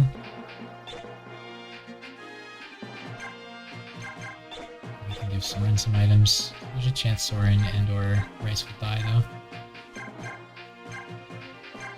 Okay, so Ike's gonna grab... oh, I can get a vulnerary from Mia, so we can give this back to Oscar. I don't think Mia comes with an iron sword. I think I just always imagine her having one because Ike has like 4. So okay, I could regal sword some things. Like Ike is pretty cracked too. So like there is a world in which like Ike and Boyd could rush in, and I could just regal sword, and then Mia would like slowly join us. But I don't think we can like rescue and get her there quicker. So I really should go up and get that sword. Tanya could like bait some enemies for a bit, or she could assist. If I can get here before they break through, with like Ike and Boyd here, maybe I can like swoop in. I don't know where the line is. I don't know if the line... I think I remember it being like a diagonal line, like or something. It was really weird. I don't know exactly where it is. Part of me thinks I should just proc it, and then Gatri will exist and can maybe save the day. I would like both chests. But the other defend level, we, like the first one, we didn't get the Iron Blade, which would be so good right now. Oh gosh. And we didn't get the luck icon. It was so hard to like get down there quick enough. We were being pretty risky with Ike and we still didn't make it. If I knew how their AI worked better, there was a chance like both of those units would attack Ike and die on that final turn, but he didn't. He has an iron sword? Oh yes! I thought she just had Slim. I was worried. Ike will get an iron sword and then he can go ham. Again, we do want the XP on Boyd and Oscar. Not Ike. So I could say I'm not going to get both of these, just accept I'm going to get one of them. Not proc the battle line and just like turtle up like in here or something. I think if I block this so he can't get to it, he might just leave the stage. The thief. But I think if I leave a path to it, he'll go for it. But I think if I block it, he might just leave the stage, which would be kind of bad. So I gotta be careful of that. Horizontal line you trigger by standing in the front of the chest room soldier. Yeah, I was pretty sure it was past this, above this, but I didn't know exactly where, but I was pretty sure anything above this would trigger it. And then I'm pretty sure up here you have to go like really high up to get it. I think is what I remember. So yeah, the big question I guess is, should Boyd like lead the way going this way? Or should Boyd go on his own this way? And I think the answer is lead the way going this way. Because like this is the threat and this is the guy I want dead. So like there's a temptation of just putting Boyd here and running. But like this guy's just gonna run up here. So we shouldn't chase to where he is, we should chase to where he's gonna go. We're passing him a soccer ball. Oscar probably can't help too much. Boyd can go 1, 2, 3, 4, 5, 6 and ranged attack the hand axe guy if he wants. They're all pretty much ranged, so I think that's fine. I assume he won't die here, will he? He would be 1, 2, 3, 4, 5, 6. 1, 2, 3, 4, 5, 6. Okay, so he would get hit by this guy, which I don't like. Okay, if he goes here, he'll get hit 1, 2, 3, 4 times. That should be fine. That means Oscar doesn't want to be in range because we want Boyd to be doing the fighting. We'll use all our hand axes here. I'm okay with that. Oscar could like play around with these guys, but it's great. I think a couple guys spawn up here, or these guys like run down or something when Mia joins. Soren, don't worry, he's gonna be too slow. I think something like this is fine. Alright, and so for items, once again, we can have him on full. I'm gonna regret it because he's gonna kill the fire mage and I'm gonna forget. But we'll just throw away the hand axe at that point, it'll be almost used up. You have short spear. Mike has as many swords as he can get. Our healing is fine. We could give the torch to Soren to clear some inventory. Tanya's probably gonna need some heals. Yeah, I know Tanya without weapons gets hurt and needs heals and stuff, but with weapons I couldn't remember. Okay, so I think we're good to go. We'll try having Boyd go up this time. We'll see. I need to do something different later. I could like shove him and then maybe he could get to a different spot. He could go here and then this guy wouldn't hit him. Probably is good. How does this go? This goes very well. Man. Boyd with like 10 extra hit instead of minus 10 hit. That's a pretty big diff. And he's like, yeah, he's really popping up. Okay. A lot of these range guys are just gonna hit Ike, aren't they? If I go here, then Oscar can go here. That's pretty good. I like that. Yeah, you'll go here, range attack this dude. We'll see how crazy Boyd can go. He's very, very strong. I did not expect him to be this strong for this stage. That hand axe guy's a scrub that exists to like making me look OP. Oh no. Did I get baited into thinking Boyd is stronger than he is? Okay, I think Oscar just stands here and equips the javelin. So then that way this guy will get counterattacked and this guy will get counterattacked. At least. Then I can only go here. We need Mia to talk to him and then he can like do stuff. And then these guys, if I don't bait them, if I let Tanya in range, they'll run this way. So I could like bait a bunch of these guys into going for Tanya, but she might get surrounded and die if I do that. Yeah, if I put her like here, these guys might surround her and then she'll be trapped and tanking 4 hits a turn, which I don't really like. But I would kind of like as many of these guys to like go for her as they could, to like bait them into going down here to clear the path for Boyd to run through here. Sounds a little too big brain for me right now. Okay, we want to be as close as possible without getting wrecked, so probably here. Yeah, Tanya's tricky. I'm kind of tempted to put her here, so then these two at least will run this way. But yeah, I can't really put her here, or they might 4-man surround her. Unless I keep her out of this guy's range, and that guy's range. I could put her like here, and then this guy, and this guy could all hit her. I'm kind of down. Yeah, they might go on... Yeah, she'll always have a way out, and then she can run, and then it might bait some more guys into going for her. And then we'll, like, loop them around this way. So like we'll rush through here and try to have Boyd break in. How is Boyd this high a level? Because every level Boyd has been in, we've given him pretty much every single kill, and unequipped Ike and Oscar. So every level he's had has just been like... I mean, he's 17, 14, 9, and she's 12, 16, 11. So she's got 2 defense on him, but he's got 5 strength and even speed. So, yeah, 5 strength on her. So he should be killing people she wouldn't even be able to. Her body's cracked. Yeah, where was it? Here. I think here to bait units, and then we'll try to like lure him around this way. Because then that'll clear a way for Boyd to run through. Because if Boyd can get like here, we can secure that. That's kind of the goal, I hope. I really do want both of those chests if possible. I really want the Miracle, and Ward is the only ward you can get in the entire game, and I feel like it's really good. Usually I get impatient and use it for XP, and I probably shouldn't do that because it's very, very good. So I think I'll try not to do that this game because it is Maniac, and I hear Maniac has more bolting tomes and sleep staves. Yeah, if I go here, I think they can't surround her. But yeah, that's one trap you really gotta watch out with unarmed Titania is she'll get surrounded and stuck. Will she talk to me turn 1? Maybe actually. That'd be sick if she did. Tanya should be able to tank some hits at least. But yeah, we can't let her get surrounded. Okay. They did. It's unfortunate he went to the right instead of below me. God, that guy's gonna get there really quick. Mia! Are you kidding me? You're already at 2/3 health. Yeah, it's okay, it's okay. I believe. Don't worry, Mia. You have vantage, okay? No matter what else anyone says about you, you have vantage, and no one can take that away from you. That is such a good skill. Good job, Boyd. Yes!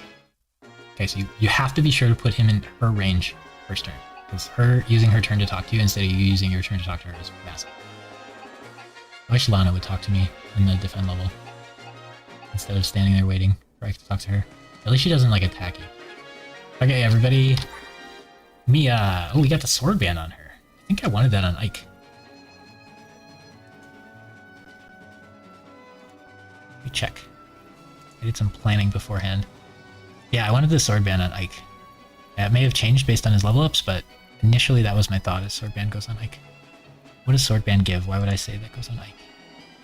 It gives skill and luck. Okay, so I really wanted Ike to max skill, so Ether would have the max chance of proccing. And then I wanted Ike to have luck, because I think he's gonna max his, I think he'll max strength and speed anyway. And then there's nothing that gives defense that, like, doesn't give, like, health or strength. I wasn't too concerned about either of those on him. Unless he, like, low rolls on them, then we'll change it up and try to get him back on track. Free money. Oh yeah, that's another reason I banned the Forge, because all the bans just become sell them and get a bunch of money you don't deserve. Like, they're like a you beat the game already item for like bonus stats. I think it's so dumb that you can even sell them. And if you can, they should be worth like 1 gold. It's so silly that everybody just sells them and then builds OP weapons. Yeah, I will have so much gold. We can buy anything. I like what no forging does in Radiant Dawn, because there's a lot of useful things to buy in that game.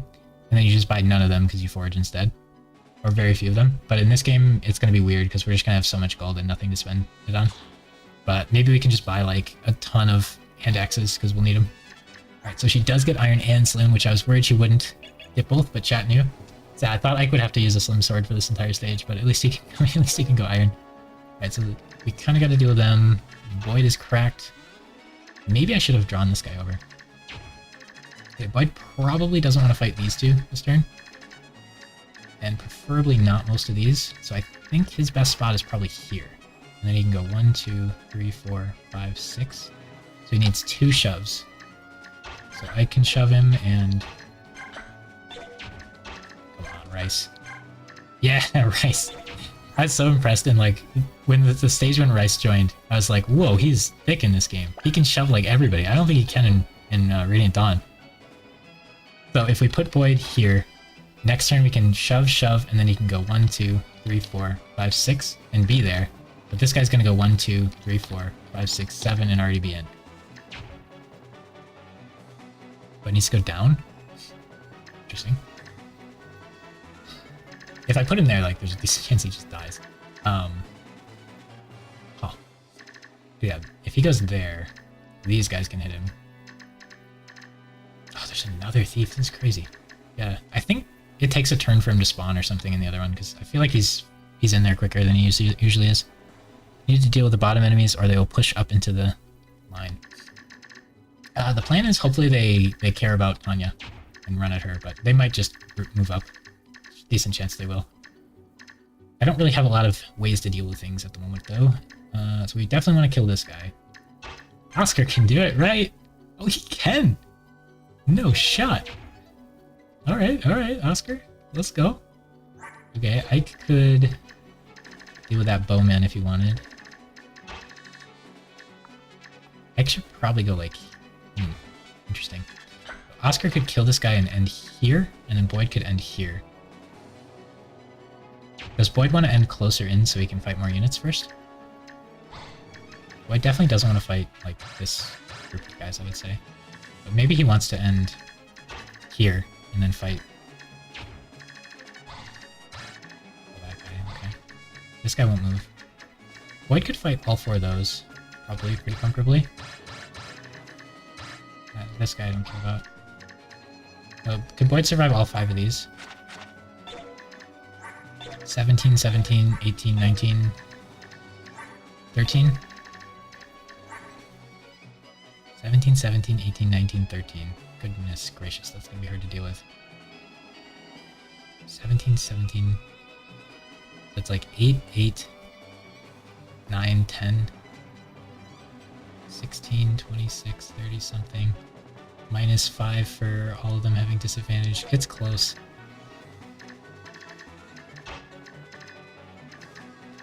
It doesn't even have a... Like, I could go here and ranged attack him. Then we're too deep. We'll die. Yeah, the tricky part is here or here. One of these spots is a lot better than the other. If I go here, I can clear a lot more enemies. Okay, I can clear these guys. These guys might not even move, honestly, if I'm not in their range.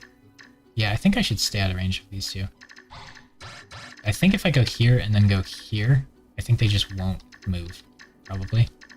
I think this spot's better, and I can't, like, attack while moving or anything. If I hand axe, I can counterattack this guy specifically. I don't think that's worth it. I think it's better to just probably steal. I can probably kill this guy without steal, honestly. And this guy is 15 defense, so I don't think even with steal I can kill him.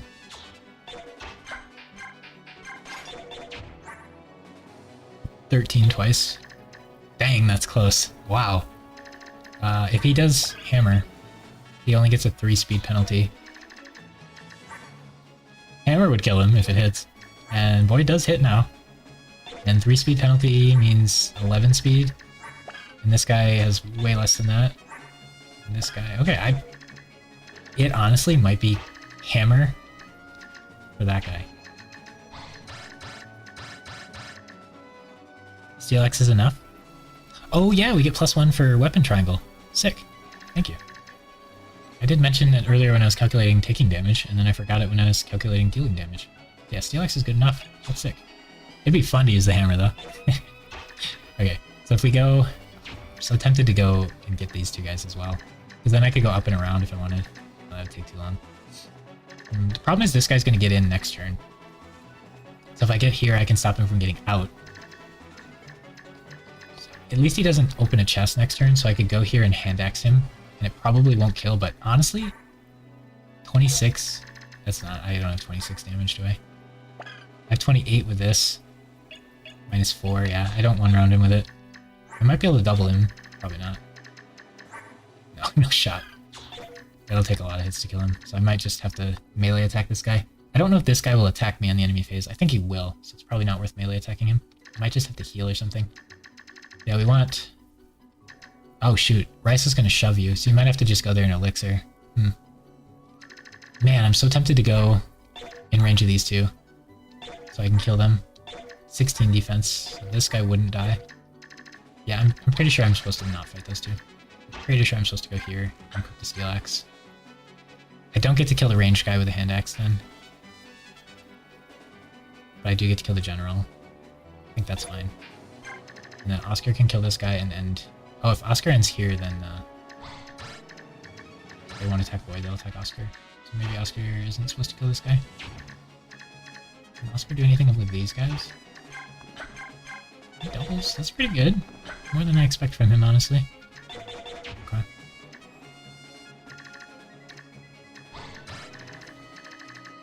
I want to be out of those guys' range. So Oscar could go like here, kill this guy, and then end his turn wherever he feels like. You should zoom out. I did learn how to do that today. This button. No. That button. Huh? I didn't know how to do that the first 2 days. It's kind of awkward a few times. Okay, I think... Oh gosh, Mia's hurt. That's right. If Mia goes here and trades, it's probably fine. This only does 7. Alright, so I think Mia goes here and trades. Thank you, Ike. Oh, if she holds this, she'll fight, won't she? Right, I wanted to sword band Ike. Do I still want to sword band Ike? I should check his stats. We can deal with that later. Unequip. Okay. Not allowed to equip weapons. We should check that now, maybe. I probably can't do anything about it.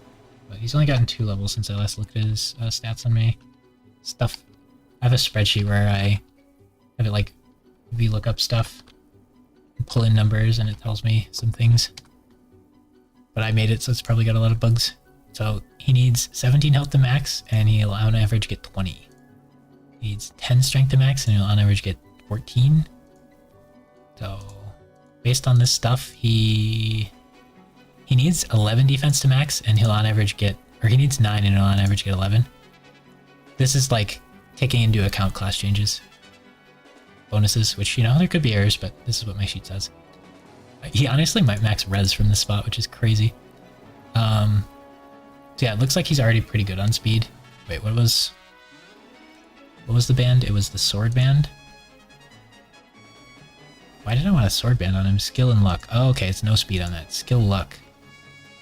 So right now we're giving him res, and we would switch that to skill. So we have to look at him and make sure he gets enough skill, and I think I said he did on average. Let's look again. Yeah, so on average he'll get 2 skill more than he needs, according to my sheet, which could have errors, but I think it's probably fairly accurate. For the most part, it's probably good. I usually correct the errors when I find them. Yeah, I think him keeping the luck res is fine for where we're at. Wait, and I can actually do things, so he should go probably murder one of these 2. It'd be better to murder this one, but my other guys are in range, so killing this one's probably better. And Iron isn't going to do it. Oh man, Ike's falling off a little bit. How's our stream doing? Did it die? Is it back? I think it's back. I think our stream died for a second here. Maybe just Twitch died, not YouTube? Alright, looks like Twitch is back at least. Okay. I didn't do anything while the stream died anyway. Alright. So, I think Ike goes and kills the archer here, and then we just can't shove Void, but then he's only going to get to go 1, 2, 3, 4, 5, 6, and that's not good enough. We really want him in that spot, don't we? Yeah, we do. So Rice and Ike would need to be in range for that, which means Oscar would have to go up here and play with these guys. And he's not very good at it. So I think Ike has to go here so he's in range to shove next turn, and then Rice could heal Mia if I'm worried about her, but I don't really want to. Okay, I think Ike's gotta take out this guy. He could go here to do it, which is kind of good. We could Slim Sword to save durability. Man, having swords. Dude, when I can buy weapons, it's gonna be crazy. Oh, it did die? Oh yeah, maybe you're watching on YouTube. YouTube might not have died. Twitch died just a little bit. Thought you'd use Oscar to kill the Jav guy. I was planning on it, but I remembered that Ike needs to shove Void next turn, so if Ike goes up here, then he can't do that. So I think Oscar gets to go up here and play with these guys instead. And Kanto back to block the soldier. Yeah, I think his job is something like that. So you can go 1, 2, 3, 4, 5, 6, 7, 8. So that seems pretty good because he gets an attack and he doesn't die yet. He's gonna take 10 from this dude and then some amount from that dude. So he'll be low, but at least he's like in the way a little bit. This guy can go 1, 2, 3, 4, 5 and still hit her, so it doesn't really help that much. but at least it puts him in a slightly better spot. And I think in his next turn you could finish this guy off. I do have a 1% crit. Yeah, now Oscar can attack until his weapons break if he wants to. And then once he gets Gotry's weapons, he can do stuff. This might be high enough to proc the spawning, but hopefully Boyd gets over there next turn. We might be too aggressive with Boyd and he might die. There's like a decent chance of it. Don't really want Soren to get hit here, I would say. Not ideal. I think Mia can survive. He only does 14, and he only has 7 speed. So he only does 7 to her. I think you just go here. I think you just go up here. We don't want to heal Mia, I don't think. Don't want to heal... There's nobody else to heal. So we go here so we don't get shot. Did I check this guy's range? Can't get me. Can't get me. Okay. Should I heal to Tanya? No. She's just gonna go like here and hope she doesn't get surrounded. These guys might like all run up if they can't get to her though. I need to make sure no one gets behind her and surrounds her. So she probably can't go more than...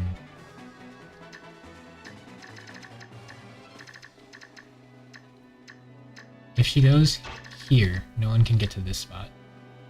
So I think here is good. Maybe Archer goes for Soren? It very likely might. I don't think she gets blocked in if she goes here. Oh, shoot. Both of these guys can hit Mia. In my head, Ike killed this one, so then I just had to let this one die. Yeah, Mia could die, huh? We didn't even take her sword band off yet. True. Shove with Ike, what's this problem cooking? Okay, yeah, I assumed we were killing one of them, but then we switched plans so we weren't killing one of them. So they could both hit her. So Mia takes 7 from him and then 11 from him and dies. But Rice would also die, huh? Not great. Maybe one of them will attack Anya. She can't get in range, right? I think this is her spot. I think no one can get here, so then she can zoop out that way. Yeah, it looks like Mia's gonna die. That's bad. I guess Ike isn't getting the sword ban. He didn't end up wanting it anyway. Yeah, that's a mistake. So in my head, I had already said Ike was killing this archer, so then Mia's fine because just this guy can hit him. But then I switched to Ike killing that guy and Oscar not killing this guy, because Ike needed to push Boyd next turn. But Rice can't heal her because Soren's in the way. So Rice could have went here and healed, and then Soren could have went like here or something. But yeah, now Mia's just dead, I think. They might choose to not kill her, or they might miss. But unfortunate we're going to lose the sword ban there. We will get to add someone to the deaths count, though. We haven't got to do that yet, because every death has been game over so far. Yeah. So you just go here, and unfortunately Mia dies, but, you know. In this game, we can't take off vantage and put it on someone else, and I don't think on Maniac mode I'm going to ever be allowed to use Mia, unfortunately. Maybe there'll be some meme run in the distant future where we can, but I'm doubting it. She's probably dead, unfortunately. She does have advantage, so she'll go first with her unequipped status. Okay. Tanya kind of needs to join the group. Yeah, we got these guys running at her, so at least they're delaying getting to Boyd, which I kind of like. I really want a turtle in that chest area because you only need one person blocking the choke point. Alright, Genius AI, chat is right. Mia lives another day. That said, she's been on our squad for 1 turn and she's been like lethal on board for 1 turn. She has not had a turn go by yet where she wasn't lethal on board. Okay, Boyd, what are you doing? What are you cooking up over here, Boyd? Did we do our math right? Will you one-shot? It's huge if he dodges everything, actually. He's just gonna get javelined and then that's it. So, he doesn't have to elixir, he could vulnerate, I guess. I'd like him to hand axe for fun. Oh, he doesn't have to. He can hand axe if he wants. Oh no, we can't shove him twice because this guy's in the way. Okay, we can. Rice goes here, shoves. Ike goes here, shoves. Oh gosh, Ike's gonna die if we do that, isn't he? Ike's not gonna die. Okay, let's be real. Ike's not gonna die. We don't need a healer. Wait. What are we gonna do about this? Oscar can hit that and run in. Yeah, it's fine. Everybody's okay. Don't worry about it. Okay. Okay, we committed to this play. Okay, it's happening. Alright, you probably want iron instead of slim. Okay, if I check the numbers and it looks bad, then I can't do it. If I just do it, then it's done. Then I can't check the numbers.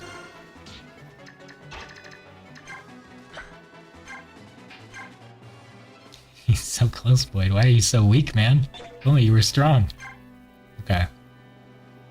So if we kill this guy, the issue is this guy's gonna go here and shoot us. And then we're gonna stand here and hit him like a dummy. Next turn, this guy gets this chest, so if we can kill him on our next phase, we're chilling. Bing chillin'. So if I stand here and I hand axe, then I can kill this guy guaranteed when he attacks me. I assume he will attack me. If he's got really weird AI and he won't attack the guy next to you, then unlucky. But I think it's worth just taking the chance of hitting this guy, because then my chance of killing him next turn goes up a lot. Because even if this guy blocks the way and doesn't die from the counterattack, which I'm hoping he will from the hand axe now that Boyd actually hits things when he attacks, because Fire Rhythm is in his favor. Okay, so on their turn, this guy will attack and die. This guy will shoot Boyd and probably die. If he doesn't die, I can go here and hand axe and try for the, RNG hit. I don't think this group will kill Boyd, but you never know. We committed to it, we're trying. I have to see if Boyd can get there and save it. This is like a blessed Boyd. If he can't do it, then regular Boyds aren't gonna have a chance. But yeah, like,